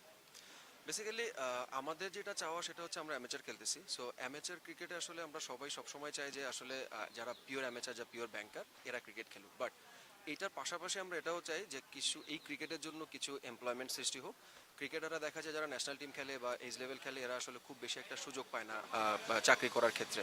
সো এদের ফিউচার লেভেলটা বা ফিউচার লাইফটা যাতে এদেরকে সিকিউর থাকে সেটা আমরা চাই। বাট আমরা চাই পাশাপাশি টুর্নামেন্ট কমিটির কাছে আমাদের রিকোয়েস্ট থাকে যে অ্যামেচার লেভেলে একটু এজ ব্যারিয়ারটাকে বাড়ানোর জন্য। সেফর ধরেন 35+ যদি এজের কিছু প্লেয়ার রেস্ট্রিকশন দেওয়া হয়, যে মিনিমাম 5টা প্লেয়ার আপনাকে খেলাতে হবে, তাহলে হয় কি 5 দিন অফিস করে আমরা শুক্র শনিবার দিন ইটস আ বন্ডিং, এবং অন্য ব্যাংক বা কমিটির লোকজন সিনিয়ররা আসে, সো এদের সাথে একটা ভালো বন্ডিং তৈরি হয়। সো আমরা চাই যে গোয়িং ফরওয়ার্ড যে কোনো টুর্নামেন্টই হোক, সেটা প্লাটিনাম হোক বা অন্য কোনো টুর্নামেন্ট, আমরা চাই যে একটু এজ লেভেলকে বাড়ানোর জন্য, যে হ্যাঁ 35+ মিনিমাম 5টা প্লেয়ার খেলতে হবে, 40+ 2টা প্লেয়ার খেলতে হবে। সো এটা যদি করে দেয় আমার মনে হয় অ্যামেচারের জন্য সবার জন্য বেটার হবে। So it's opinion from me. আমার মনে হয় যে যারা অ্যামেচারে ক্রিকেট খেলে বা যারা আসে সিনিয়র ক্রিকেটার, তারা হয়তো এটা চাইবে, হয়তো আমি তাহলে খেলতে পারবো আর কি নেক্সট টাইম। আরও একটা প্রশ্ন আসলে চলে আসে, আপনারা ডিফেন্ডিং চ্যাম্পিয়ন্স, অন্যান্য যে কর্পোরেট টুর্নামেন্টগুলো খেলেন সেটার কম্প্যারিজনে প্ল্যাটিনাম কাপটা আপনাদের কাছে কিভাবে ভিন্ন মনে হয়? এইটা নিয়ে আসলে বলার কিছু নাই। একদম শর্টকাটলি একটা কথা বলে দিই, কারণ আমরা গত বছর চ্যাম্পিয়ন হওয়ার পরে আমাদের প্রথম প্ল্যান ছিল এই বছর যখন আমরা বাজেট অ্যাপ্রুভালের জন্য যাই যে আমরা কয়টা টুর্নামেন্ট খেলবো এই সিজনে। সো ফার্স্ট অ্যাপ্রুভালটা আমরা নেই প্ল্যাটিনামের জন্য, ইফ যদি প্ল্যাটিনাম হয়। সো প্ল্যাটিনাম যদি ওরা অ্যারেঞ্জ করে তাহলে আমরা এটা খেলবো, only for the reason restriction, rules regulations, এদের এনভায়রনমেন্টাল সিচুয়েশনগুলো তৈরি করা, অ্যাজ ওয়েল অ্যাজ রোহান ভাই আমাদের এখানে, উনি এটার দায়িত্বে আছেন। সো প্লাটিনাম কাপের উনি যেটা করে সেটা হচ্ছে যে সব কিছু একদম ফ্রি ফেয়ার অ্যান্ড ওপেন থাকে। সো আমরা চাই যে আরও টিম বাড়ুক, রোহান ভাই নেক্সট টাইম যখন আবার এটা স্টার্ট করবে, সো আরও টিম নিয়ে আরও খুব সুন্দরভাবে একটা গ্যাদারিং করার জন্য, যাতে ব্যাংকার এক জায়গায় আসতে পারে। আর আরেকটা বড় বিষয় হচ্ছে আমরা আসলে ব্যাংকার একটা নিয়মের মধ্যে থাকি। সো আমরা চাই যে একটা টুর্নামেন্ট যেটা অর্গানাইজ হবে সেই টুর্নামেন্টটা একটা সুন্দর নিয়মের মধ্যে থাকুক। সো আমরা গত বছরের নিয়মটা পেয়েছি এখানে, আমরা সেই সাপোর্টটাও পেয়েছি। Being a defending champion, definitely আমরা একটু বেটার ফিল করি যে হ্যাঁ আমরা এই বছরও খেলবো next time. But platinum cup যতবার আয়োজন করবে ইভিএল এর তরফ থেকে, ইভিএল সবসময় প্লাটিনাম কাপে অংশগ্রহণ করবে। সালামেদ, thank you very much for your time. Thank you so much for thank you.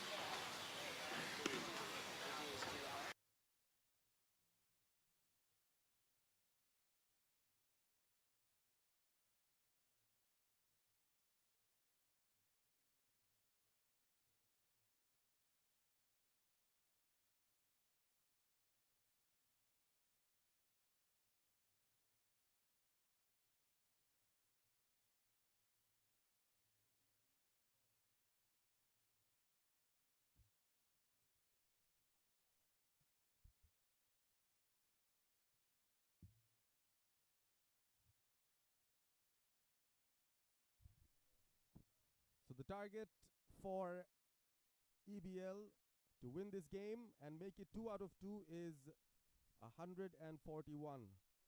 Both sets of players making their way into the center.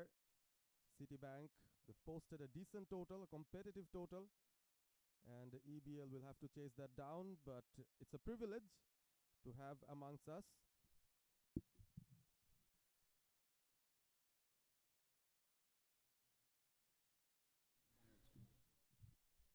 It's a privilege to have amongst us Mahmudul Hassan, the former cricketer of the Bangladesh national cricket team and has been working with EBL for almost 19 years. So it's really great to have you alongside us in the commentary box. We could just have a little chit chat about your cricketing career. We've seen you on television. You were part of history when Bangladesh played their first test in international cricket. Thank you so much. First of all, I would like to thank the organizer of this tournament, who arranged this prestigious tournament among all the bankers side. So thank you so much. I've been 19 years in Eastern Bank. For 19 years I served in here. Before that I was a former player. The first main motto is in corporate cricket in 2005, so far I recall, the first corporate cricket, Eastern Bank participate in the corporate cricket, and some senior players join in the bank, and on that time I was on that team. So this is the one important platform for the cricket player to serve in banking industry, those who are complete their graduation. So this is the main platform. So now I have to recall, now this is 2025. So corporate cricket is more attractive, more professional, so far I know, and we all know about that. Some new cricketers join in different financial institutions, bank and other financial institutions. So this is the one of the great platform for the cricket player. So today Eastern Bank has a good team for last couple of years.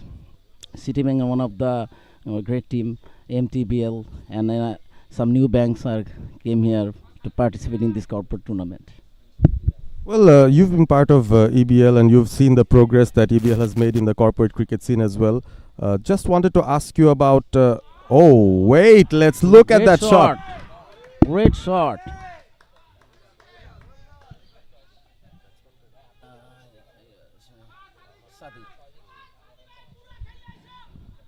Good start. We have seen is a great shot in first ball of this innings. Well, you must be very happy to see this, and of course they've made a very, very good start. A 6 straight away from the first ball from Naeem Afroz Khan. What do you think about the target? It's 141. This target is so far I know this in this field is 140 is not a good nominal target, good target in this field, but batsmen have to patient and stay in the wicket, and of course at first circle should be used in last 5 or 6 overs, first circle. So if wicket is stay in the wicket and run become 40, 50, 1 wicket loss, that should be a good plan.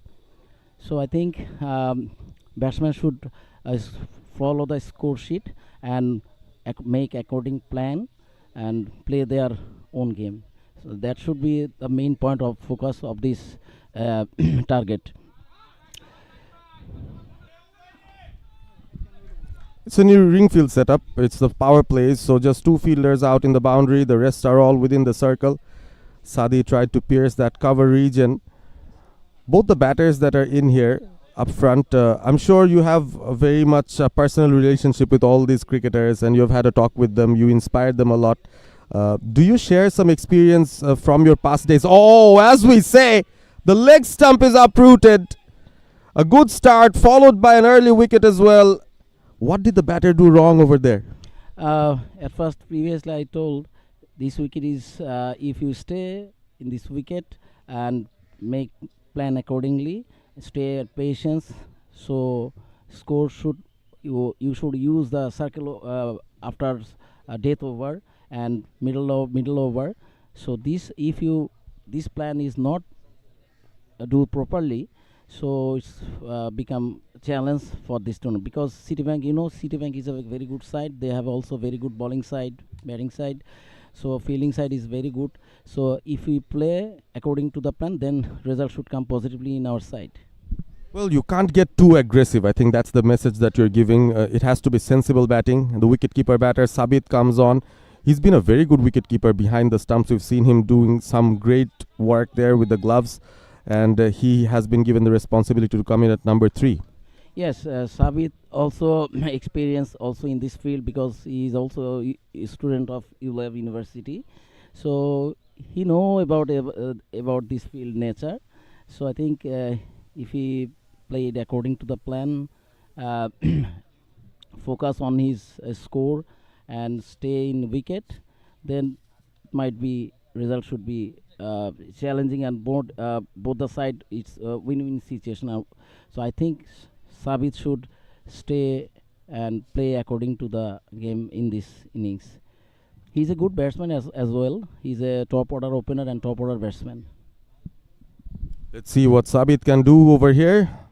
An initial recovery has to be made, of course, after the skipper Naeem departed. Sadi, on the other hand, 6 from 2. It's just getting started here. The target for EBL is 141 again. In swinging and full. Nicely fielded within the circle. It's a good start from Mohammad Mujibur Rahman, the bowler. Left arm pace bowler. Does it remind you of yourself? Yeah, I know Mujibur is a good player, good left arm seam bowler. He played in Citibank from last couple of years and doing good, very good doing. So Mujibur is he played first division, Premier Division cricket, and on that time he performed well. And after he completed his graduation, he joined in the bank. At first he was in Islami Bank, then he joined in Citibank. So when he started corporate cricket in banking sector, always he's doing perform well. So he's a experienced bowler as well. After 1 over, EBL have posted 8 on the board, so they're well within the required run rate, but they've lost 1 wicket as well, the big wicket of their skipper Naeem Hussaini. Talk to us a little bit about the role of education for the cricketers, because of course if you are not a graduate, it's not possible for you to get a job while you're playing cricket or not. So that is definitely an important thing as well, education. Yeah, it's very important for as a player. You should, as per Bangladesh Bank guideline, he or she at least minimum graduation should be completed. Then then they can join in the financial institution or bank side. So my suggestion is all the players, those who are playing at this moment in corporate in professional cricket, at least they complete their graduation so that they can become the good job in banking side.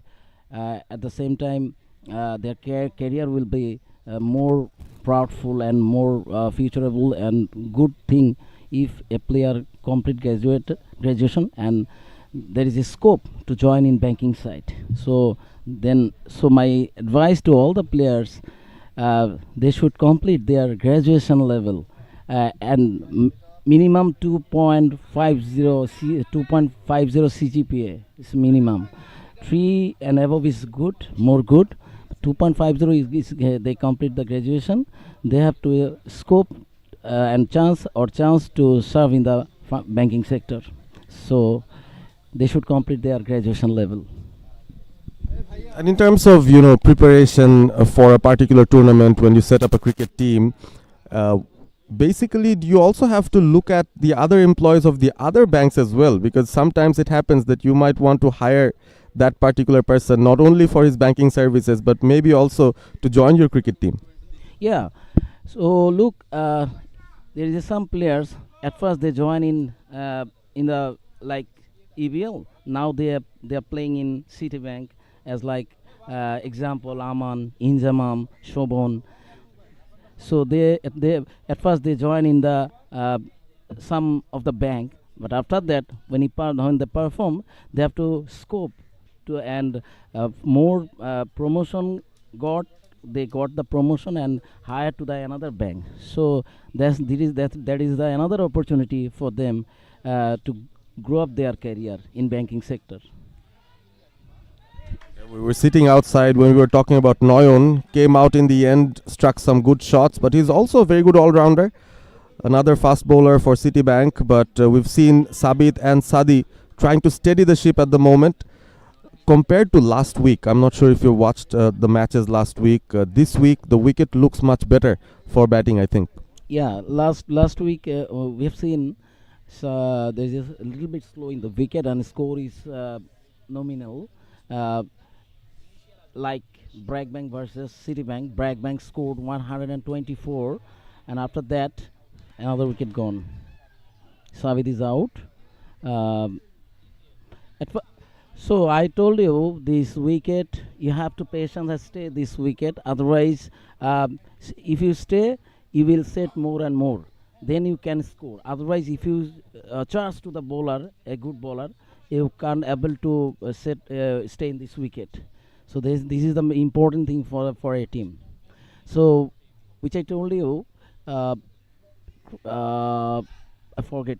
Please remember me. Just previous question you asked me. Regarding the wicket, kind of. Yeah. Last week we have seen Citibank, Bragbank and Citibank matches. Bragbank did 124, Citibank 98. So the score was low. So this the main reason is wicket is a little bit slow. That's why score comes. Every team score comes not too much. So this week more than better. This wicket condition. So you have to play according to the plan and stay this wicket. Then you can score. Otherwise, it's difficult. Every team. Well, in terms of runs, we've seen one big six being hit in this the previous over, and then 2 wickets falling as well. So it's been a bittersweet start for EBL, the defending champions. And we've spoken with one of your RM corporate. He's also, I think, the manager, Mr. Faisal. We've spoken with him a little while ago, and he was mentioning that EBL wants to involve more and more senior players in the team so that they can have a good weekend, especially after working. Oh, another big appeal. A very close call. The umpire feels the ball must have hit him outside the off stump, which is why the umpire is unmoved. But it's good bowling from Noyon right away from the beginning. Citibank are desperate to get back in this tournament. They've played 3 matches so far, just won 1 game. So they are kind of the more desperate team at the moment. They want wins to be back in the top 4 of this tournament. Yeah, Noyan is a good all-rounder. So let's talk about previously. You asked our senior manager. He informed that if the senior guys are getting chance to play, that will be the tournament will more fruitful. Yes, because of good shot. Nice try, but it was case. So the reason behind a senior player, a banker do office from 10 to 6 p.m. Sometimes it might be over 6 p.m.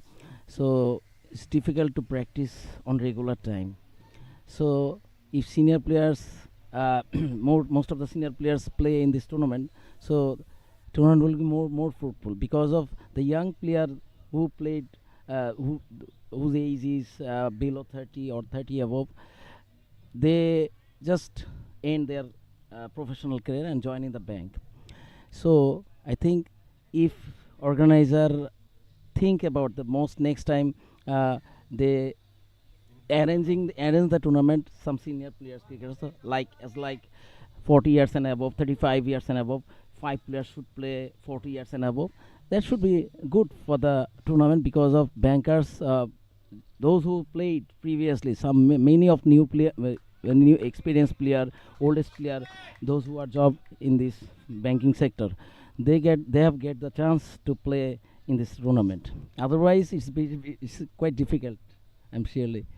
Yeah, I mean, of course, there has to be a blend of youth. There has to be a blend of experience as well. So, definite call that if there is an opportunity from the organizers' end, as they've done in this Platinum Cup, they've made it mandatory for a 40-plus player to play once. What a catch! Nice catch taken at long off. As we speak, wickets keep on tumbling for EBL. Sadi is the latest to depart. It was a nice stroke, went nicely off the bat, but just didn't find the distance. And again, another example of a good catch taken in the deep. Look, there is a one fielder in long off. There is a one fielder because of the circle over is ongoing. There is a one fielder and batsman should careful about the fielders. More careful about because of there is a one fielder who is in the line, boundary line. So I think batsman should see about the fielder and where he has to play. However, 3 wickets gone. But I think EBL has a very big batting lineup, so they bat deep. In that sense, I think you still shouldn't be very tensed at this moment. Just the 3 wickets down, they still have quite a few batters. Mohammad Islam is the new batter in. Mohaminul Islam. He's bowled well, and now he has to partner Imanul Mustaqin, who was the top wicket taker in the Platinum Cup last year. But he has to do it with a bat right now. In a bit of bother here, EBL 9 runs on the board, 3 wickets down, required run rate moving up to 7.33 as we look at that replay once again. It was a length delivery, struck well but straight to the fielder as you mentioned, just the one fielder in the deep, and it somehow finds him. Wasn't the easiest of catches to take, but he picked it up, at least did not drop it. And so Citibank, they must be happy with their initial effort. This is the battle of the two giants in this tournament, I should say. Both teams very strong. You told there is a good batting lineup, but if he doesn't start good start, it's very difficult. However, if the 8 or 9 batsmen in a team, but if there is no good start, so partnership is very important at this moment. So I think ABL should come back strongly, because these two batsmen is very experienced and top order and middle order, so they should stay in the wicket and according to see the scoreboard and play their game accordingly.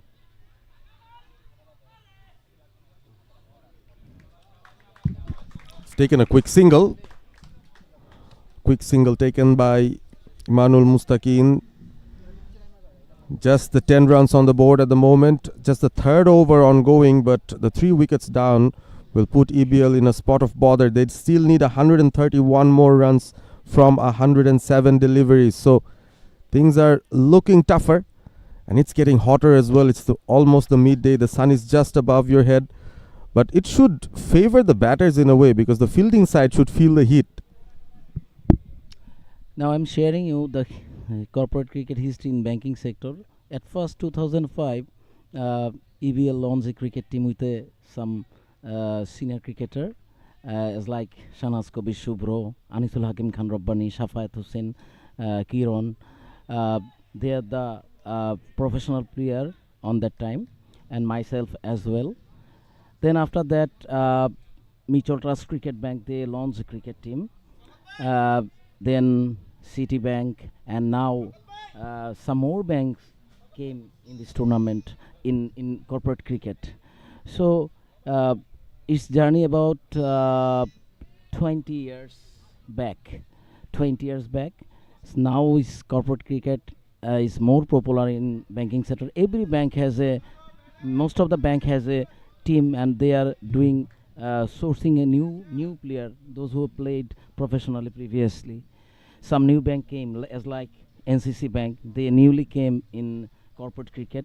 I think they should source some good cricketers in coming days. So some more bank will come. So this is the history of corporate cricket in banking sector. Well, it's also not just about cricket. If you see, it has expanded to other sports as well. The football teams are also looking good. Yeah, you know, EBL has a football team as well. They have also participated in this platinum tournament. Today EBL will play against Bragg Bank. First match we have played against NCC Bank, and EBL won 6-0, and one of the hat trick on that game, Mr. Bakir, who is also served in EBL, Eastern Bank. Nice take by the keeper behind the stumps, but a wide will be called as well. So an extra run, but runs will be welcomed by EBL. However way it comes. It's 11 for 3. We are in the third over now. Mohaminul Islam yet to get off the mark, but as you've spoken before, both these batters are actually trying to forge a partnership, trying to play it safe. They're not trying to go for those big expensive shots right away. Mujibur Rahman with the next one, again full. You know, 2 overs, 3 overs running, run 11, 3 wickets gone. The both batsmen is pressure at this moment, so they are survive. They want to survive, stay in the wicket, and accordingly to play, because there's a lots of over. We have to remain play. If they stayed 7 to 8 overs, then they can play their natural shots. So currently, I think they wants to stay in this wicket. Well bowled once again, Mujibur Rahman keeping it tight within the stumps, and the batter having to contend with that little bit of inward movement that the left-handed bowler is finding. 9 runs given off his 2 overs. Mujibur Rahman, after 3, it's 11 for 3, EBL. You know, the first when started this match, every team has first time those who are batting and second time batting. Every team has a quick wicket fail.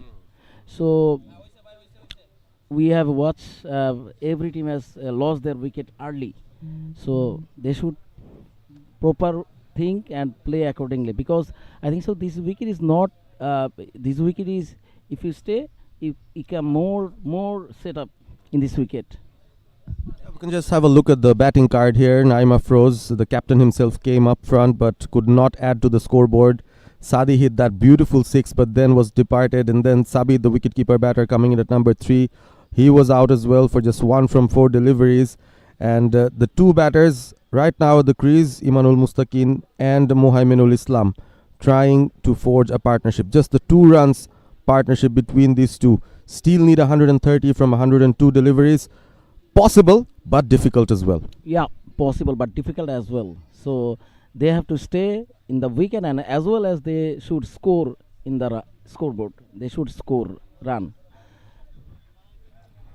And if you've seen the other teams, mostly they've went with a lot of spin bowling options, but here we see Citibank, they've been trying with the 2 fast bowlers from 2 ends. It's a bit of difference in the kind of way that they want to attack and they want to assess the wicket. So do you think when the spinners come on, the batters will be more comfortable? No, in this wicket, in previous game, we have seen spinner is doing pretty good so far. So first ball also doing good. So main motto is line length is very important. So if a spinner didn't follow the proper line, he should not good for his bowling line. So I think line length is important, and spinner in this wicket, spinner is also more capable because of especially left arm spinner. The required run rate has moved up to 7.72 at the moment. Noyon has started well again, right outside off. Good fielding effort there. Confusion within the batters. The direct hit could have been trouble. Great luck. Great luck. Great luck. What happens within the batters when they're stranded? What kind of communication do the batters need, especially in this situation? Actually, both the two batsmen talk accordingly and set up who will first call. So otherwise, it's difficult, and this type of run out chances will create. Thankfully for EBL, the direct hit wasn't employed, so the batter survived at the non-striking end, Mohaminul Islam. And we have looked, the fielders has take more time. Well driven though, timing was good. Some nifty footwork by the fielder, stopped a boundary there, but a few runs will be taken. A couple of runs from the bat of Mohaminul Islam, who is off the mark now. Imamul Mustaqim is one of the experienced batsmen. In professional tournament, he was a middle order batsman and very much capable. Actually, he did bat according to the situation of the team. Let's see if he can play a ball. longer innings. Wow. Good ball. That got very good height. Just moved away from the batter. He acknowledges the delivery from Noyon. He's picked up 2 wickets already. On the other hand, the other bowler got 1 wicket. So both the pace bowlers for Citibank have started really well. And I think you've mentioned a very important part about bowling. Be it spin, be it fast bowling, it has to be proper lines and lengths. And that's how you can beat the batter. Yeah. Line and length is very important because pace. Wow, another good delivery. Rise in the good line and length, and ball is rising. It's not that easy for the batters to It's not contend. easy. The bounce and then the inward movement as well. Good for Mustaqin that he did not get an edge. And if you look at the position of the wicketkeeper, he's standing quite behind. So he understands that Noyon can bowl fast. The keeper is standing at a position where he can take it. Good shot. It's a good boundary. Good boundary. You have to, if you score, you have to charge good bowler. Otherwise, the run rate become more higher and higher. So you have to play positive cricket because if you think the team going to more danger zone, 3 wickets already gone. So I think proper planning and both wicket partnership is also very important at this moment. Well, absolutely. Then the boundary was much needed. I think if you consider a cricket match to be a boxing match, sometimes when you're in the back foot, you actually have to push forward and put in a counter punch just to let your opponent know that I'm in the game as well. So that was a good boundary. Yeah, obviously, it's a good boundary and it's very much needed for the team. So at this moment, 17 for 3 wicket after 5 overs running. Thank you very much. Thank you as well. Thank you so much. I hope you will be back sometime soon to join us in the Combox. It was Mahmudul Hassan, one of the senior employees of EBL, joining us in the Combox. And EBL has struggled so far, 17 for 3 after 4. Mohaminul Islam still could not get off the mark. Imon Ahmed, the new bowler coming in, another left-handed fast bowler. So Citibank have gone with a lot of pace.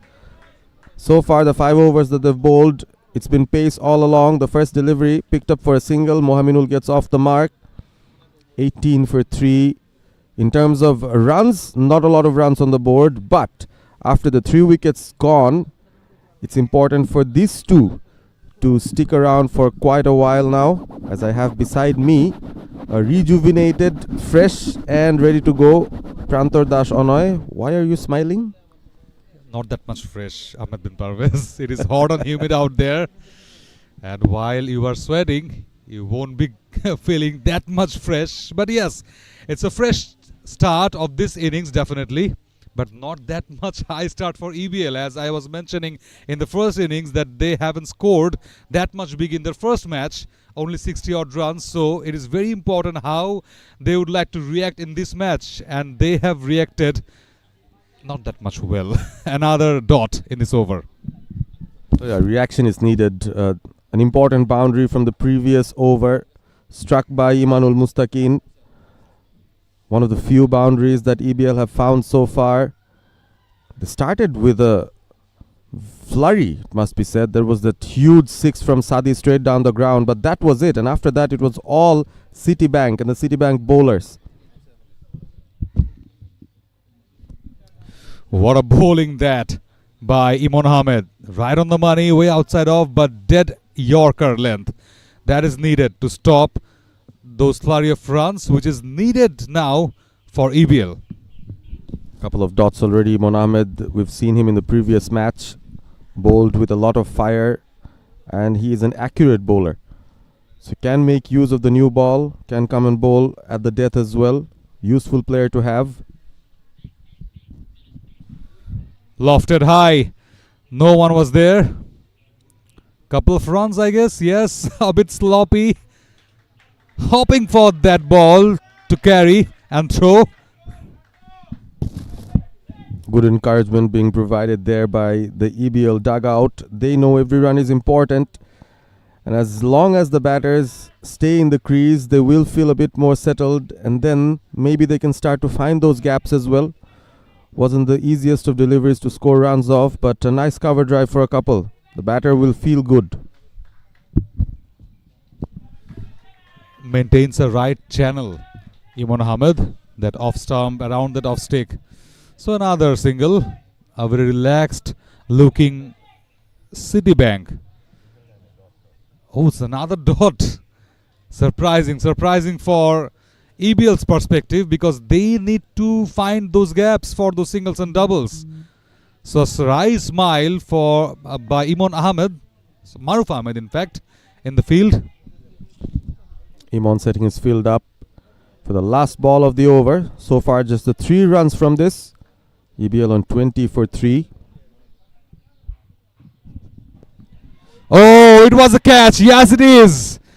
What a delivery from Imon Ahmed. It was rising high with that pace.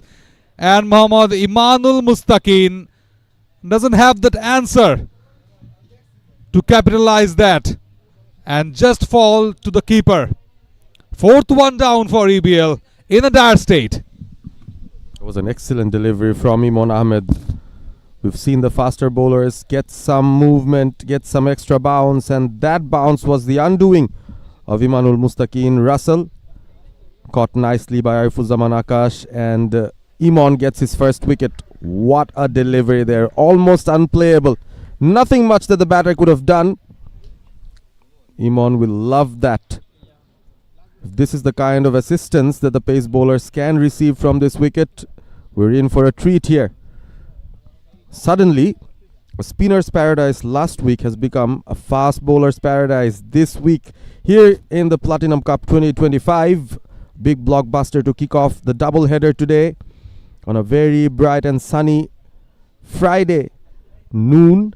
Shaukat Ali, the new batter coming in, has a stylish outlook about him, wearing his cap, but on the reverse. Let's hope he can get some improvised shots right away, because EBL will need all those improvisations, all those creativity to come and score those remaining 121 runs they need to win this game. We used to see in Zamamul Haq back in 90s of wearing those reverse caps against the spinners and spreading a bit message to the bowlers that I will now go big. With his hopping and dropping runs with cheeky singles and not so much easy for him. He used to score big with those high shots. And talking about the highness, Maruf Ahmed with the ball, a bowler to look around. And with that, slight change in the com box.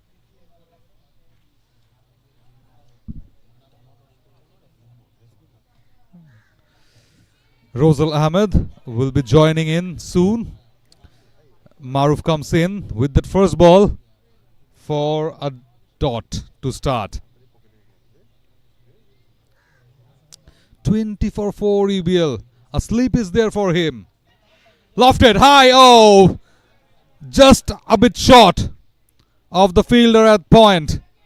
And finally, the ball had a sweet time to pass that fence for a boundary. What a way to welcome you in the com box, Rosal.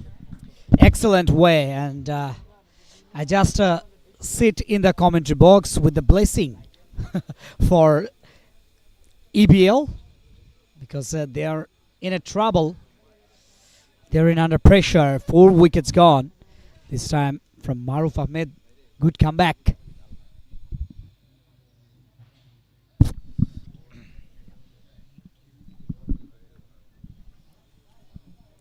Sleep is there for Muhammad Muhaiminul Islam. Dancing down the track. Not a higher one. Grounded straight drive. Good bowling. Excellent bowling. And Maruf Ahmed, he just followed the batter when he just thought that batsman would come down the track. Delivered a leg side delivery. Not so much good looking sweep. It was for Muhammadul Islam. Oh, very relaxed type of running between the wicket. I think they've just lost their momentum. Yeah, very good fielding. Directly hit the stumps is a good sign of fielding. Slip in position still there for both the batters.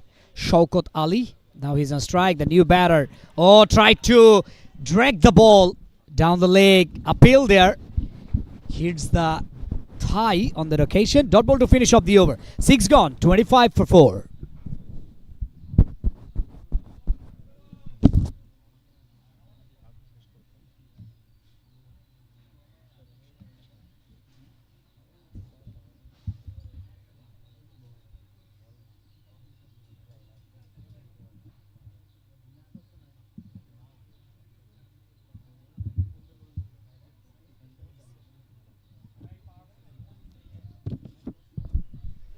Power play is finished. 6 overs, 25 for 4. Not a good start from EBL.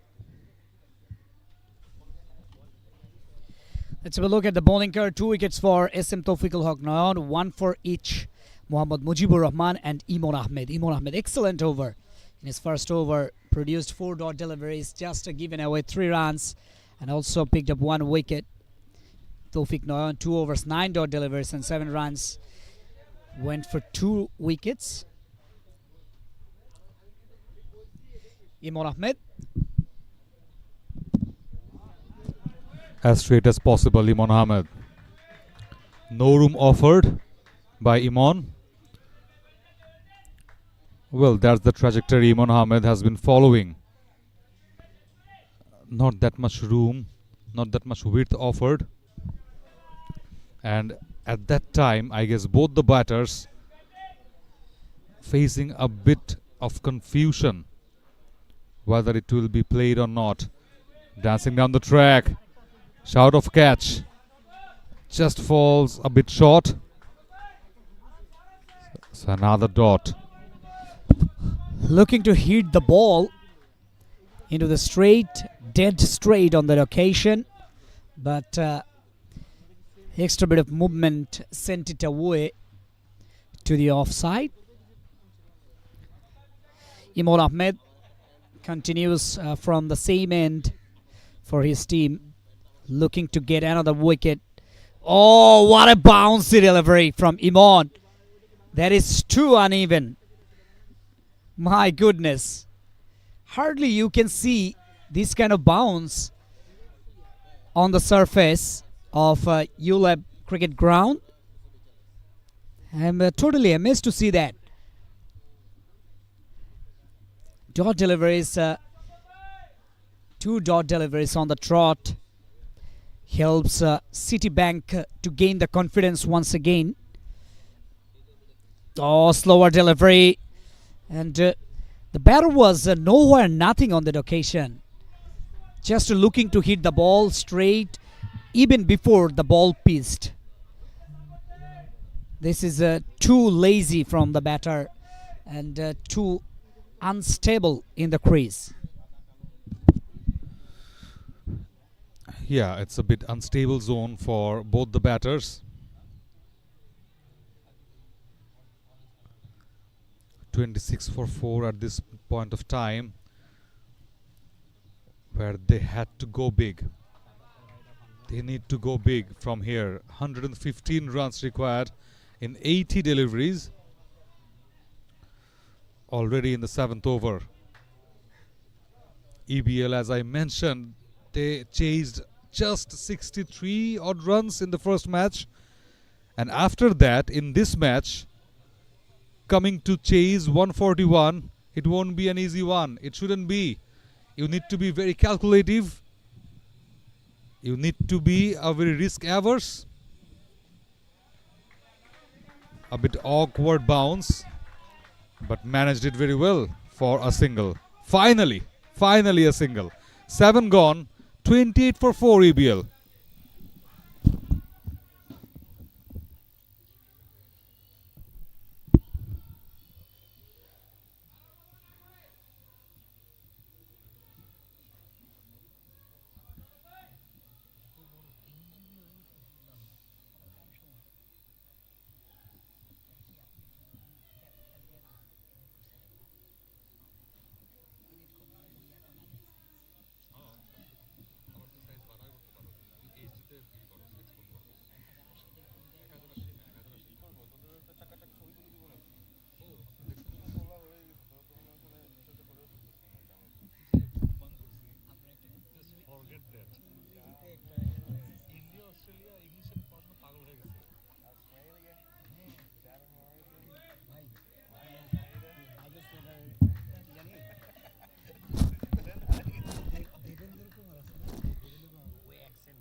Maruf Ahmed comes in again with his second over. Surely he will continue a bit, at least 3 overs simultaneously. And from the other end, Imon Ahmed, he will continue because he is very cheap with his ball. nicely bowled, but equally runs very well. 2 more runs. 1 more run basically in this over. At least they are trying to find those singles and doubles. Every time spin comes in, I have that fear for EBL to lose a wicket. Because in the previous match, they lost a couple of wickets in front of the spinners.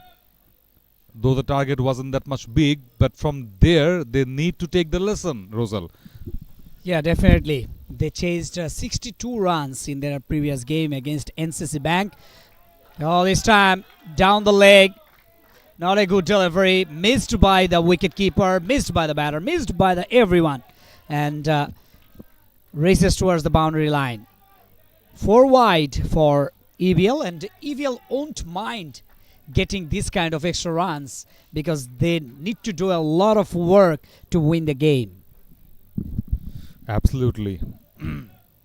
It will be an Achilles heel for ABL if they can manage to chase this down. Oh, it will be! It will be an Achilles heel for the ABL. Clean bowled. Maruf Ahmed cleans him up. 5th one down. Half of the batting order just goes back to the pavilion. Shaukat Ali going back to the pavilion after scoring only a single run. Yeah, once again, EVL lost their another wicket. They're losing their wickets in a regular interval. 5 wickets goes back to the pavilion. Zabir is the new batter, comes in. 38 matches he played with the healthy striker, 147.72. With the highest run, 78. Unbeaten 78. Talking about the wicket of Maruf Ahmed, yesterday I saw Alex Carey's wicket. Alex Carey, he was keen to slog the ball, looking to hit over the mid-wicket region, and he was bowled by Washington Sundar. And pretty identical this wicket of Shaukat Ali from Maruf Ahmed. Looking to hit the ball, and through the gates, the ball went to the stumps. Excellent bowling from Maruf, just a full in the length on that occasion. And he was pretty sure about that batsman. That means Shaukat Ali would gonna look for a over boundary or a boundary, because they need those kind of boundaries to get back in the game, which is very important for Eastern Bank PLC. Maruf Ahmed strikes. I was talking about that. Another wicket plumb in front of that middle and leg. It is given straight away for him. It was an easy decision for the umpire. Maruf Ahmed will be in a hat-trick. What a strike. 6 down for EBL. While Maruf Ahmed will be on a hat-trick in the next ball, EBL will be eyeing to just save this wicket a bit. Look at that once again. There was a full-length delivery, just skid into the right-handed batter. Batsman was in front to that defense, and he just missed the line, Zabir. That's why he had to pay the price. Maruf Ahmed, he's on fire, on a hat-trick in the very next delivery. Soed Imran will be on strike for the hat-trick delivery. Held the striker 151.62. But now he has to play a different role. He has to defend this delivery for not giving the hat trick to Maruf Ahmed. Maruf Ahmed will do everything he can for this hat trick. It's a golden chance now. A sleep is there. I think a leg sleep would also do a bit favor. This is the hat trick ball. Oh, wicket to wicket. It was a perfect one, but not that much perfect one to take that hat trick. But still, it's a brilliant over from Maruf Ahmed. 2 overs for him so far. 11 runs conceded for those 2 wickets. 34 for 6 EBL after 8.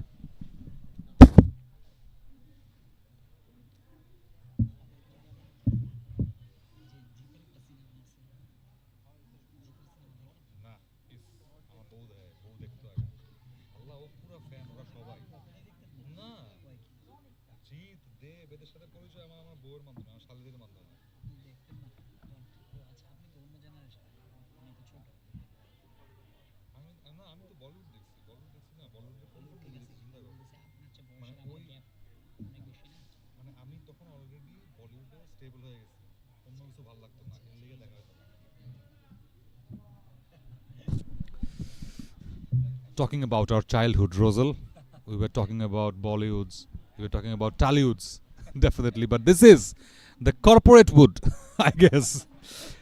Top edge. Was there a top edge?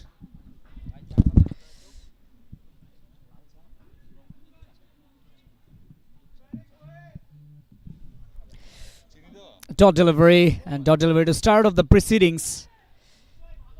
Now another good delivery, just a little bit rising delivery from the bowler, and the batsman tried to defend, and the ball was into short point for another dot delivery. Back-to-back dot deliveries. Oh, looking to slog the ball. Square leg. There is square leg. Just the ball landed in front of the fielder. You can find a pattern of Citibank PLC's bowling. They usually start with that pace, but eventually they grow with their spinners a lot. And this kind of pitch, which is very much helpful towards the spinners, so Citibank definitely would like to cash in with their spinners Maruf and Nirjan Bhodro, who has been tremendous for him with the ball throughout this tournament so far. 4 matches including this. So they have taken a couple of wickets in the middle over phase. And they are doing the same in this match also. From 3 wickets, suddenly it's 6 wickets down for EBL. So they were in dire states, but now I guess they are out of this contention. Definitely. Look at these 5 deliveries. Just 1 run came from it. 4 dot deliveries. Last ball into the right channel and front foot push into the onside. Single to finish off the over. EBL 36 for 6 after 9.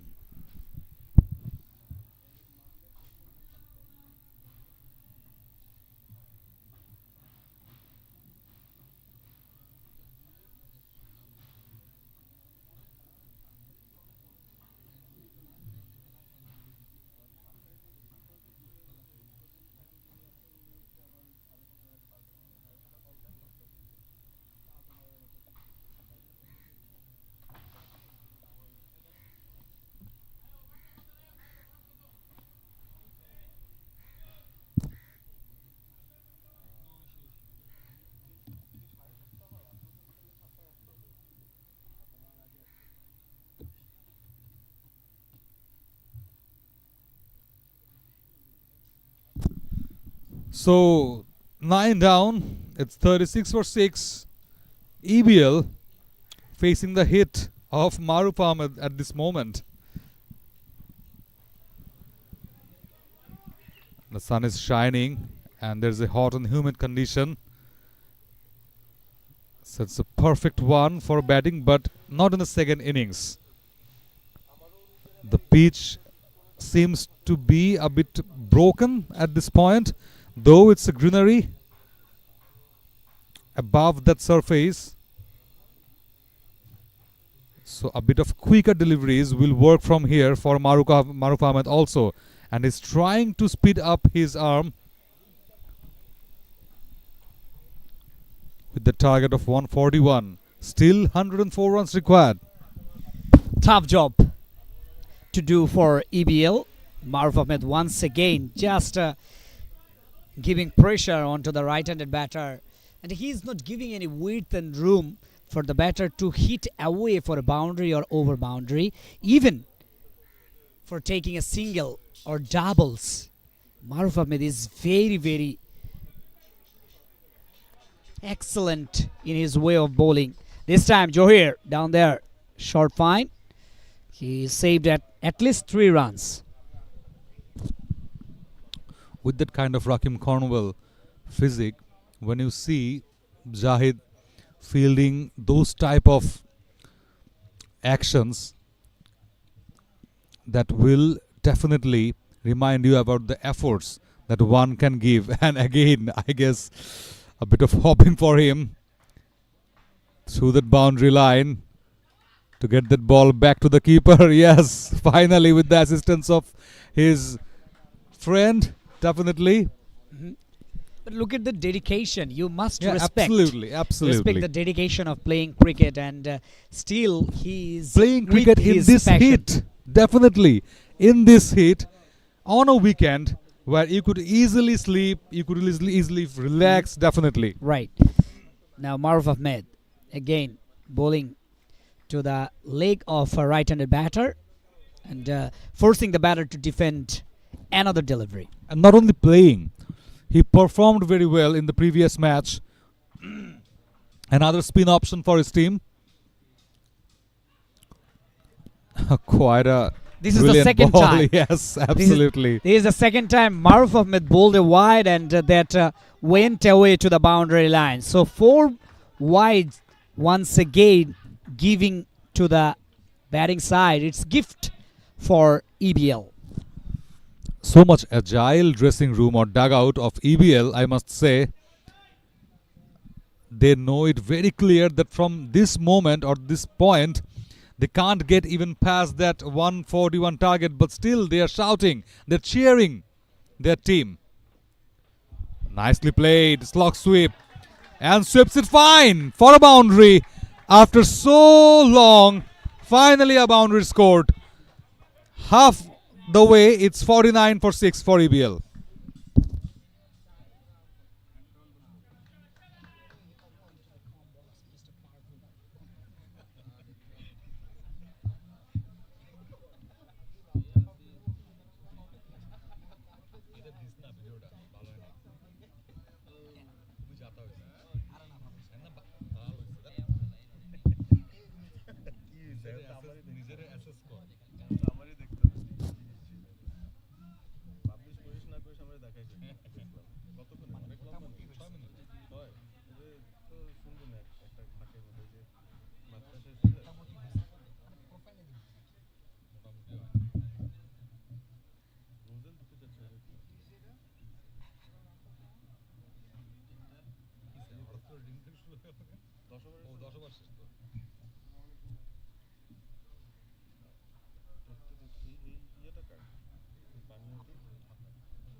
Kingdom, oh my god. I'm the kingdom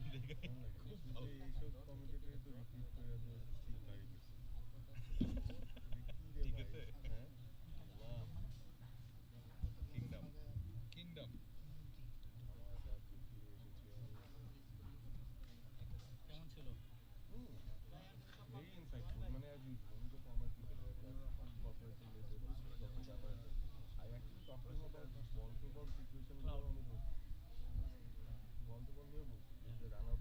কি অবস্থা ভাইয়া?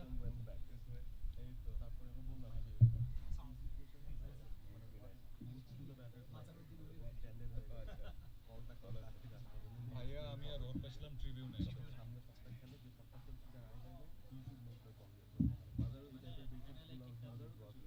হ্যাঁ হ্যাঁ মাথা পাইছিল। ওই টাইমে শাহানুরও তো জয়েন করছিল আমার জন্য। Eastern Bank PLC has made a good start. They've made a very good start. with the ball in hand, but later on Citibank covered it up, scored 140, and when the EBL came on to bat, started losing wickets almost at regular intervals. And that one over from Maruf Ahmed where he picked up a couple, could have got a hat-trick, really pushed back EBL's chances in this match by a big margin. So they really need to go big.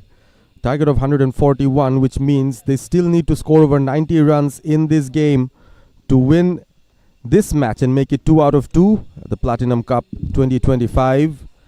The two batters have shown some sort of resistance. Mohammedul Islam still sticking around. Syed Imran bringing in some fresh enthusiasm into this innings. Citibank will be disappointed with the 12 extras that they've given so far. So that has been a setback. But their faster bowlers delivered initially within the power plays, and the spinners came in. And they've done well as well. You won't mind enough of just giving away 12 extras, because when you have 6 batters gone of your opponent team with a score of 49 in 10 over, and you are defending 140 runs, so you can give away 2 to 3 more wides and no balls. Not that no ball, because you will consider then a free hit, but still they need to be a bit disciplined, because at the other end Eastern Bank PLC just conceded 2 extras in their bowling innings. So by far it's a better performance with ball for Citibank. Even after conceding 12 extras, they have taken 6 important wickets of Eastern Bank PLC, and I was talking about that mismanagement of chasing 140 or 100 plus score for EBL, where they chased only 63 in the first match. So it has to be a bit adjustment for them, and immediately after that match, I guess any score around 100 or 100 plus would be a difficult one, and they have been proving that right. Lost 6 wickets in 49, not even 50 at the half stage of this match. So the later half will definitely pose a bit threat to them of bundled out on that score where they just bundled or stuck Bragbank in. Nirjan Bhadra is back, the left arm spinner. And you've rightly spoken about how resilient the EBL batters will have to be at this point. They need to form a partnership. At this stage, Citibank were 57 for 3, so they lost 3 fewer wickets and were 8 runs ahead. So a lot of things that has to be covered by EBL. They've lost way too many wickets. I think that is the biggest concern for them. Absolutely. They're trying to settle in a bit with those cheeky singles and doubles and anything that can be possible for them. 92 required now in 60. It's not impossible, definitely. But it will be getting harder if you lose another wicket, or if you can't just take those singles and doubles so often with those big shots. And those big shots should be counted in early. From this stage, I think Mohammedul Islam should take the charge. 11 of 20. He needs to gear up. He needs to accelerate from here alongside Syed Imran. Nicely flighted there right away on the money. He's bowling to his field here, Nirjan Bhadra. Bowling wicket to wicket. And that's been a key for them, for both the spinners, Maruf and Nirjan Bhadra. Again, making good use of the crease. Bowling from a wider angle here, Nirjan Bhadra. A nicely picked up single as well from the batters. Talking about field setup, a man down there at the deep square leg. So it's provoking the batter for having a 6 with a sweep. So he has to play with a straight bat, and he has been doing, or he has been forcing to do so. This is the same Syed Imran, right, who was in blistering form in the previous game, just blasted those deliveries off. He looked to finish that game in a hurry against Bragbank PLC, if I can recall correctly. He's got a lot of muscle about him. He can hit those big shots. So as long as he's in the crease, I think 9 or 10 per over still should be gettable for EBL. So far has 8 from 10 deliveries, Imran. Goes for it. High. The fielder is there though. Good fielding from Imon. Just the single. Very good backup. Backup fielding was there. Two fielders converging in, but they were very clear that who gonna be that fielder to take the ball at first and who gonna be back. Oh, near about another one, Parvez. So 11 gone now. It's 51 for 6 for EBL.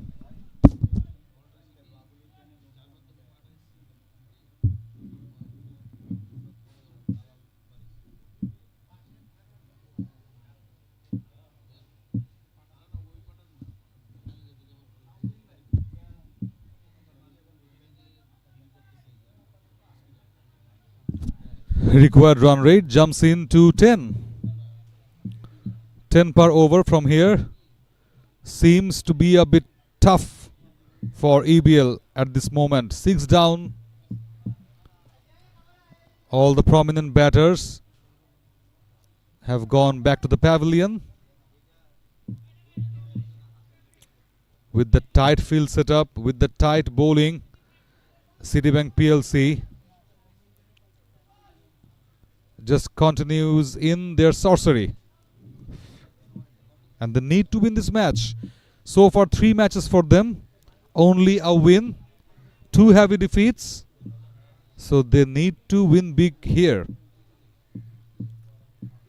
Change in bowling. Maruf just changed his end and gives the ball to Imon Ahmed. With that pace, straight pull. Is anybody there? What a shot it was! It was a rocket one from the batter and it was enough to beat the field. That is power from Said Imran. We all know what he can do when he's in good touch. The first ball, nothing wrong with the delivery actually. It's a very good delivery, but just look at that. A stable base, flat bats it straight. No chance for the fielder at long on. A good boundary to start off proceedings in this over. So Imran trying to take over this innings, trying to stamp his authority. EBL will need more of these.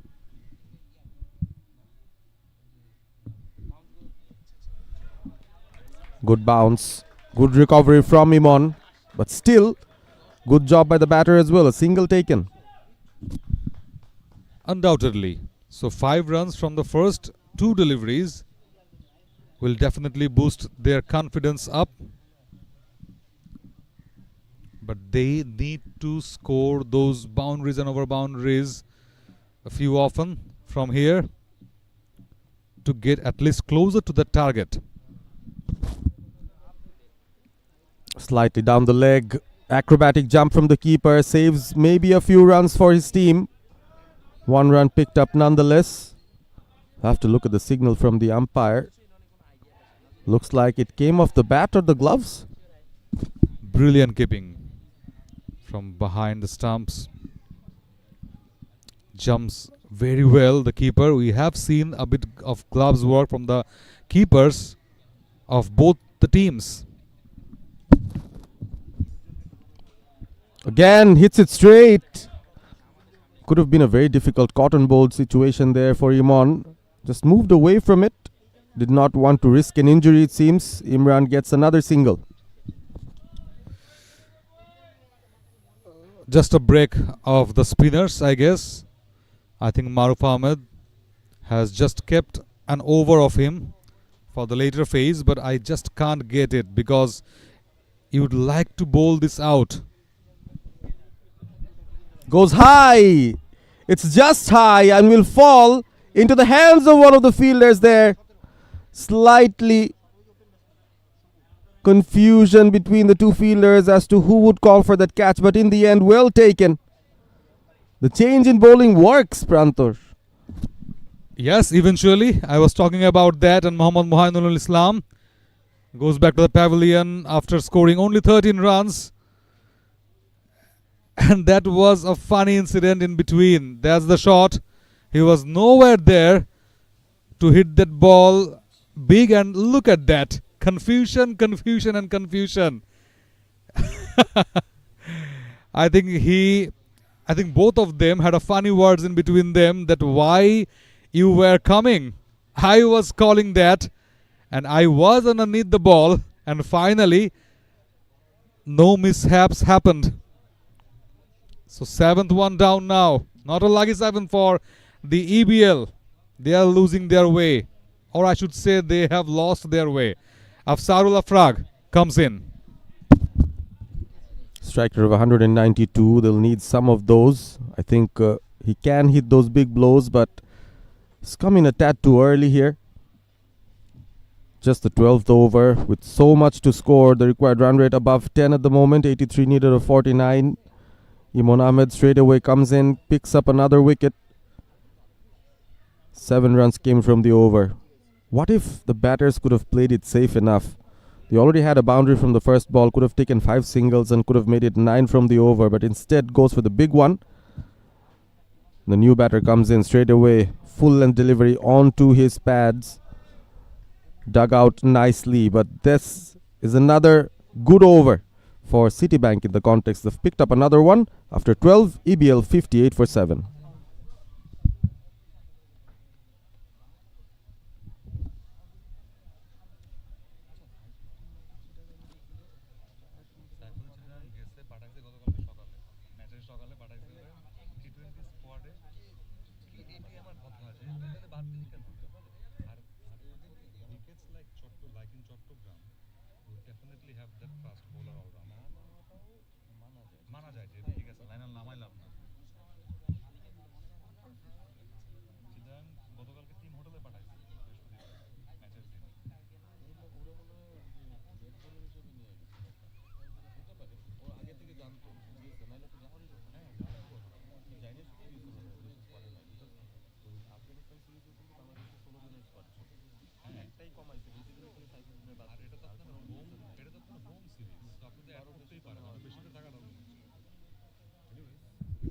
So pace from both ends now.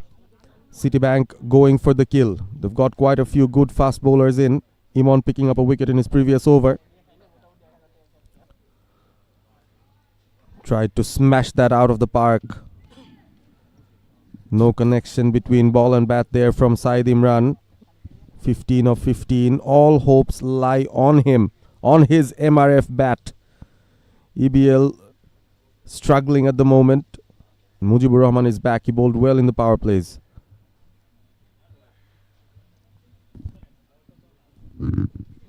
Well bowled once again. Change of pace. It seems like it's Mirpur Rubber Factory, MRF, rather than it's Madras Rubber Factory, because it's jokes apart.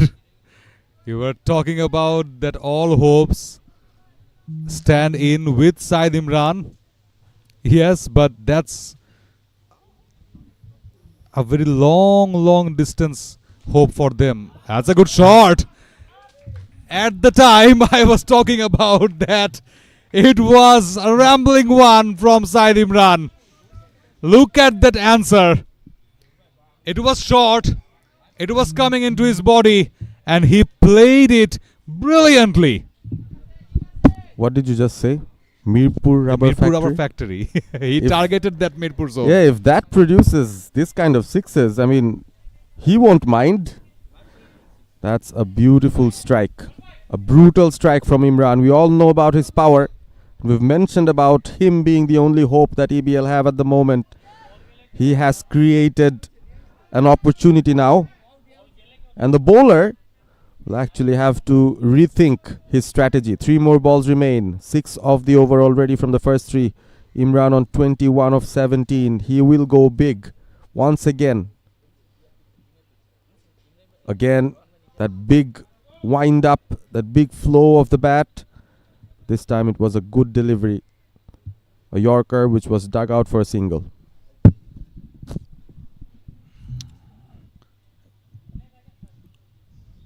Pushing the tail end batter into the strike, but nothing to do there for Said Imran. Only 2 balls left in this over, so he will expect that Afsarul Afrag will deal these 2 deliveries and at least can get a single to get back the strike to Said Imran, and Said Imran then get a single to have that strike again in this to the next over. That's a good shot, inside out, and I was talking about that single. They're going back for the double now. Well. Each and every calculations now facing a bit jolt. Well, I think the double means that Afsarul will face the last delivery and could be a free hit for him actually. He should go for the big shot. So Imran can have strike for the next over. They've got 9 of this over so far. Good over for EBL. This time a dot. So that ends the over. 9 runs. That big 6 from Imran entertaining all of us. After 13, EBL 67 for 7.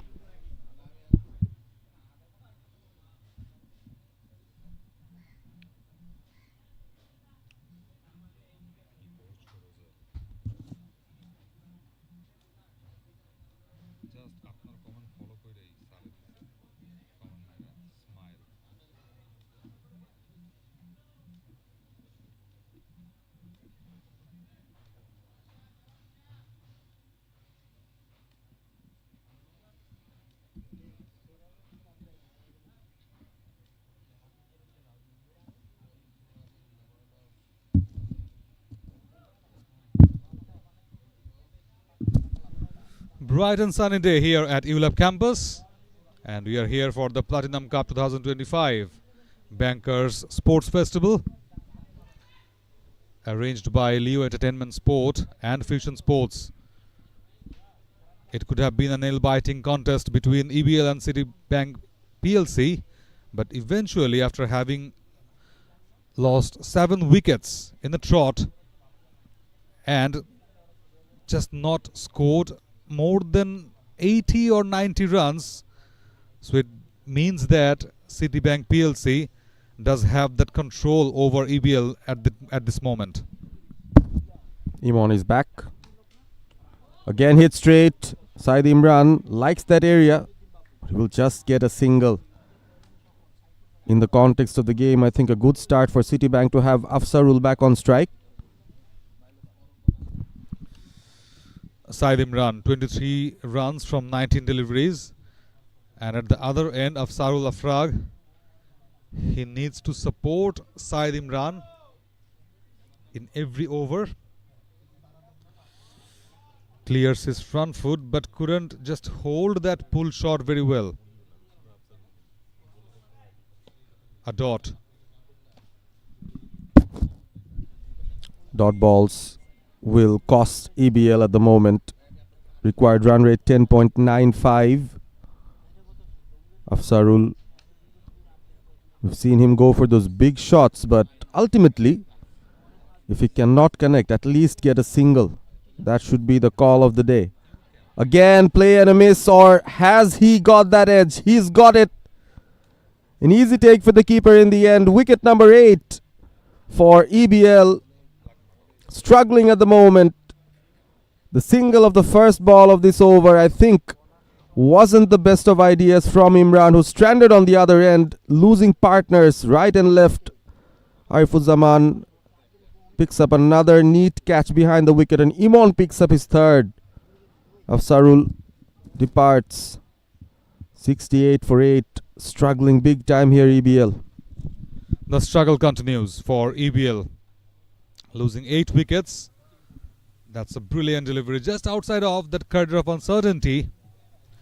And the keeper completed the catch pretty well. No doubt for the umpire. Anwar Hussain, the next man in for EBL. Having played only 6 matches, scoring 55 runs, he does have a strike rate of 141. So that's very much an interesting one from Anwar Hussain. If he can provide an innings of that, I guess, 10 balls 20, 10 balls 30, 10 balls 25, he can stretch his strike rate from 140 to, I guess, 180, 190. So let's see how does he cope up with the pace of Imon. Oh, that's brilliantly bowled. Right on the money. Bumped in. Going for a single ride and opens his account, Anwar Hussain. More importantly, brings Saeed Imran back on strike. Just a couple of balls in this over. He has to really think of how he can manage the remaining deliveries and play most of them if possible. 23 of 19.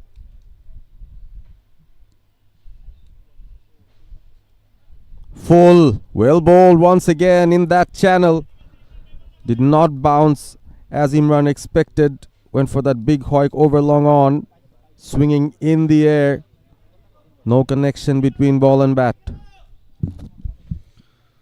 Yes, you can't expect that big shots when you are in pressure, 8 down, and you need to go after every balls, after every deliveries.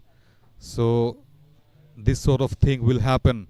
A few. Brilliantly bowled. No room offered. Saeed Imran does not have any chance from taking that single only. 70 for 8 EBL after 14.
Anwar Hussain and Saeed Imran, the two batters,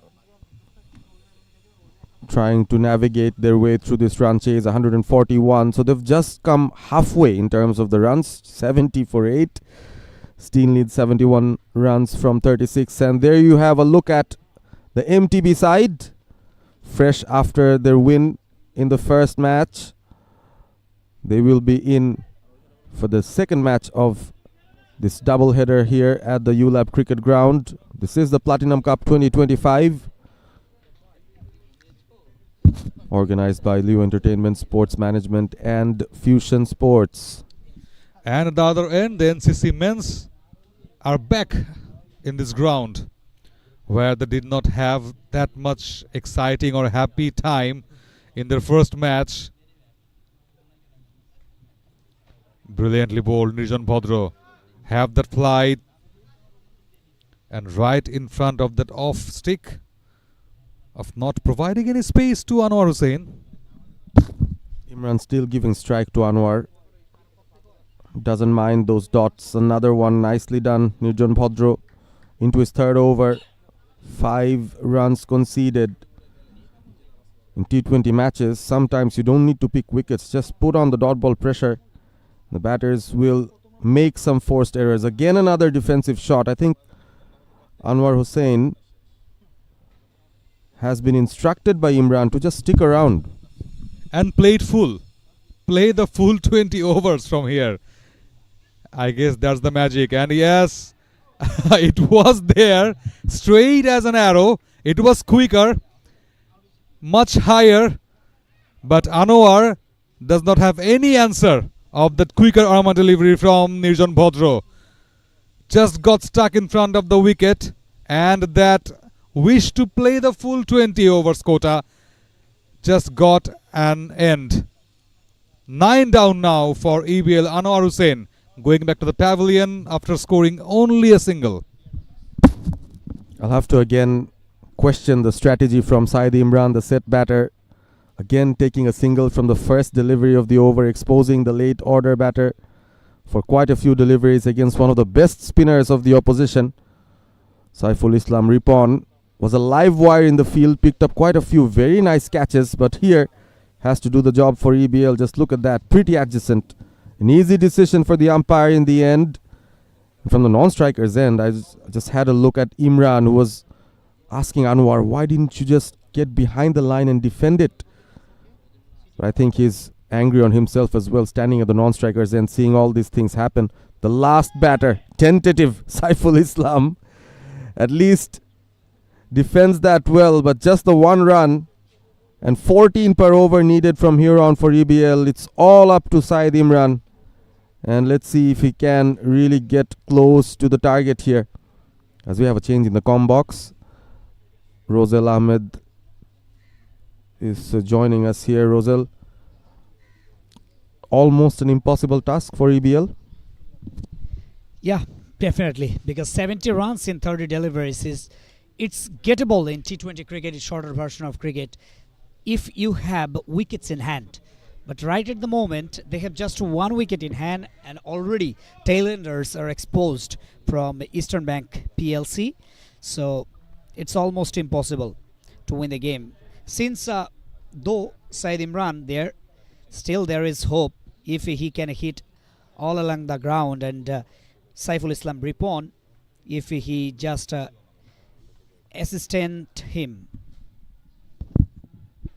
And look who's back, Maruf Ahmed, for the final over of his spell. He's been the chief destructor in terms of taking wickets. 2 for 24.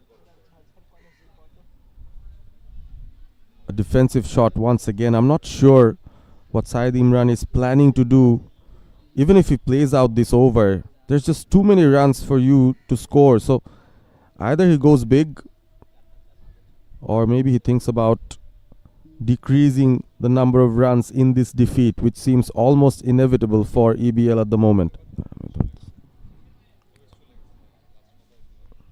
That's struck straight. There is a fielder and he won't take the run. As anticipated, he won't take the run, and just trying to wait for the looseners that there he can hit. Goes for it this time. It's big, it's high, and it's handsome. Goes out of the park. A much needed 6. Another example of Syed Imran's power out here at the ULAB cricket ground. Once it flew off the bat, there was no chance for the fielder. But they need them frequently. They need them in almost every delivery at the moment. Still keeping the hopes alive. Hanging by the bare thread now, EBL. Yeah, absolutely. Just pitching outside off and into the slot. That's why he connected well. Look at that. Outside off stump and played on. Inside edge and straight to the stumps. Nips back into the stumps, and there's the victory for Citibank PLC. That's a convincing and comfortable victory for EBL. For Citibank, rather. Not a good innings played by the batters of Eastern Bank PLC. Not a good delivery, too far away of the off stump, and the batsman was pretty unstable in the wicket and looking to hit the ball over the boundary line. That's why he hits it, and even before the ball pitched. Well, a win by a big margin here. Citibank winning by 63 runs. Of course, everyone from the team in red very happy. The two umpires had a good time as well in the middle. Some young kids walking around as well, enjoying the Friday weekend here at the ULAB cricket ground. So the defending champions, Eastern Bank PLC, have been breached. Their winning streak stopped by Citibank, and this is the sorry looking batting card that they have. Imamul Mustaqeen 10 of 14, Muhammadul Islam 13 of 25. Both of them struggled. The top order did not click, and in the end it was a solo fight from Syed Imran. 31 of 27, a couple of sixes, couple of boundaries, but not enough, not good enough. Eastern Bank PLC bundled out for 77, and they played out just 95 deliveries in the process. So a thumping victory for Citibank as they come back to winning ways. 2 wins in the trot for Citibank, who lost their first two. So they're making a grand comeback in the tournament here, the Platinum Cup 2025. The bowling card, very good from Citibank overall. The pace bowlers, Mujibur Rahman and Noyon, started off with a bang. 2 wickets for Noyon, 1 for Mujibur Rahman. And then came Imon Ahmed as well, another left-arm pacer who's impressed everyone. 3 for 16. Maruf Ahmed, the skipper himself, 3 wickets for 30. He's had a very good all-round game in this match. Top scorer for his team as well. Nirjan Bhadro coming in with an economical spell of 3 overs, 1 for 5. So win by 63 runs by Citibank. This will give them a much needed momentum. Losing the toss, batting first, 140 for 8 from their 20. Maruf Ahmed top scored with 31. Amanullah 23. Hadia Zaman Shishir with a useful contribution of 18 from just 10. Afsarul picked up 3. Rabbi Tariq and the captain Naim Afroz picking up 2 wickets each. In reply, Eastern Bank PLC bundled out for 77 from 15.5 overs. Imon Ahmed 3 for 16. Maruf Ahmed 3 for 30. And Tawfiqul Haq Noyon, the pacer, 2 for 7. It was only Saeed Imran who stood tall, but the rest of the batters could not perform on this particular day. And in the end, Citibank winning the match by 63 runs. We've got confirmation for the player of the match here, Maruf Ahmed, the skipper of Citibank, 31 from 22, the strike rate of 140, and of course the 3 wickets as well. Picked up the final wicket that ended this game. We'll have the highlights very shortly. Has been an entertaining game overall. The toss was won by the defending champions EBL. They've sent out Citibank to bat first.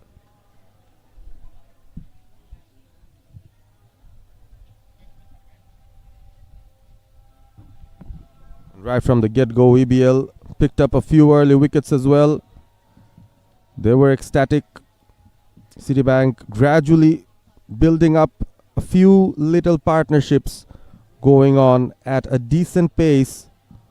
Amanullah Aman, whenever he's in the crease, of course, runs will flow, and that happened during that innings.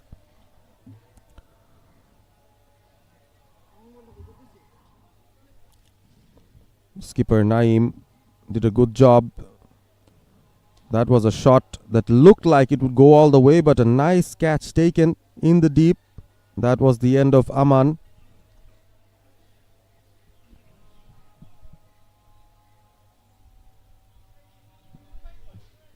Some improvisation shown by Maruf Ahmed, who came in later on. His knock was the most critical for Citibank as they gradually piled up the runs. The first 10 overs went for just 57, but from the next 10 overs they managed to score close to 90, and a lot of those came from these delicate touches from the skipper's bat, Maruf Ahmed. He was good straight down the ground as well, finding those gaps with ease, trying to go for the big shots out there. He kept standing his ground as the other batters faltered from the other end. Maruf was the main man for Citibank, punishing those full tosses as well. That was one of the nice shots that has been played, but straight to the fielder. Ripon picked up quite a few nice catches in the deep. Ball kept on following him, and he did not disappoint. A late flurry from the Citibank batters as they had wickets in hand. And in the end, Maruf was also picked out at short third. The fielder was Ripon once again. Citibank had to go for those big shots to get closer to 140, which they eventually did. It was one of the big sixes in that innings from Citibank.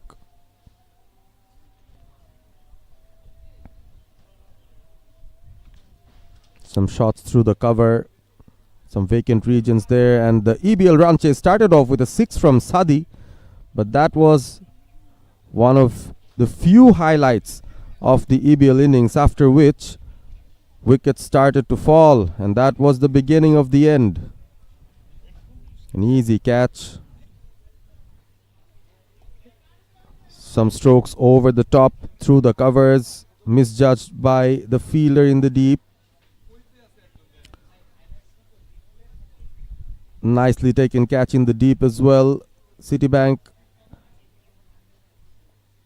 were solid in the field, did not miss a lot of catching opportunities there. The relay fielding on point as well. The EBL batters tried to gain some momentum, but it was never there. Imon with another celebration, another very good delivery to pick up a wicket, and then it was Maruf Ahmed who broke through the EBL middle order, conceded a boundary, but after that he was on point. That LBW plumb in front. That was a nice sweep shot off the bowling of Maruf. Imran came in, played a few strong hits down the ground, was showing a display of his power, but was losing partners from the other end. Could have been a confusion, but in the end, well taken catch. Left arm pacers kept at it as Imran tried his best to pull a rabbit out of the bag, to create some magic, but that wasn't enough. Staring from the non-striker's end, kept on seeing wickets stumble at the other end. That was an easy decision for Asadur Rahman, the umpire. And that was the end of it. The final wicket to fall. Imran departed, and Citibank won the match by 63 runs. So we're going straight away now, in a while, for the post-match presentation, where Rozal Ahmed is there with the esteemed guest and the player of the match. Hello and welcome to the Platinum Cup 2025, and organized by Leo Sports, Leo Entertainment Sports Management and Fusion Sports. Welcome to the presentation party. And first, I would like to congratulate Citibank for winning the match by a big margin, 63 runs. And let me introduce first the guest of this post-match presentation party, Mr. Abdul Fattah, Officer, NCC Bank. Thank you very much for being with us. And now it's time for the Man of the Match, Player of the Match award. And with a scintillating performance today, Maruf Ahmed, 31 runs of 22 deliveries and 3 for 30 runs in 3.5 overs. I would like to request you to come on stage, Mr. Maruf Ahmed. And the award handed over by Mr. Abdul Fattah, Officer, NCC Bank.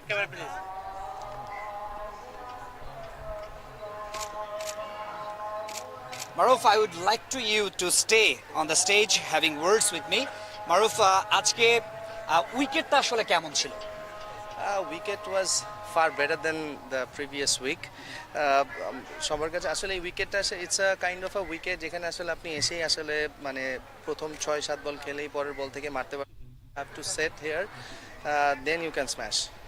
এবং মাঝখানে কিন্তু wicket পড়ে গিয়েছিল এবং রানটাও কিছু slow হয়ে গিয়েছিল।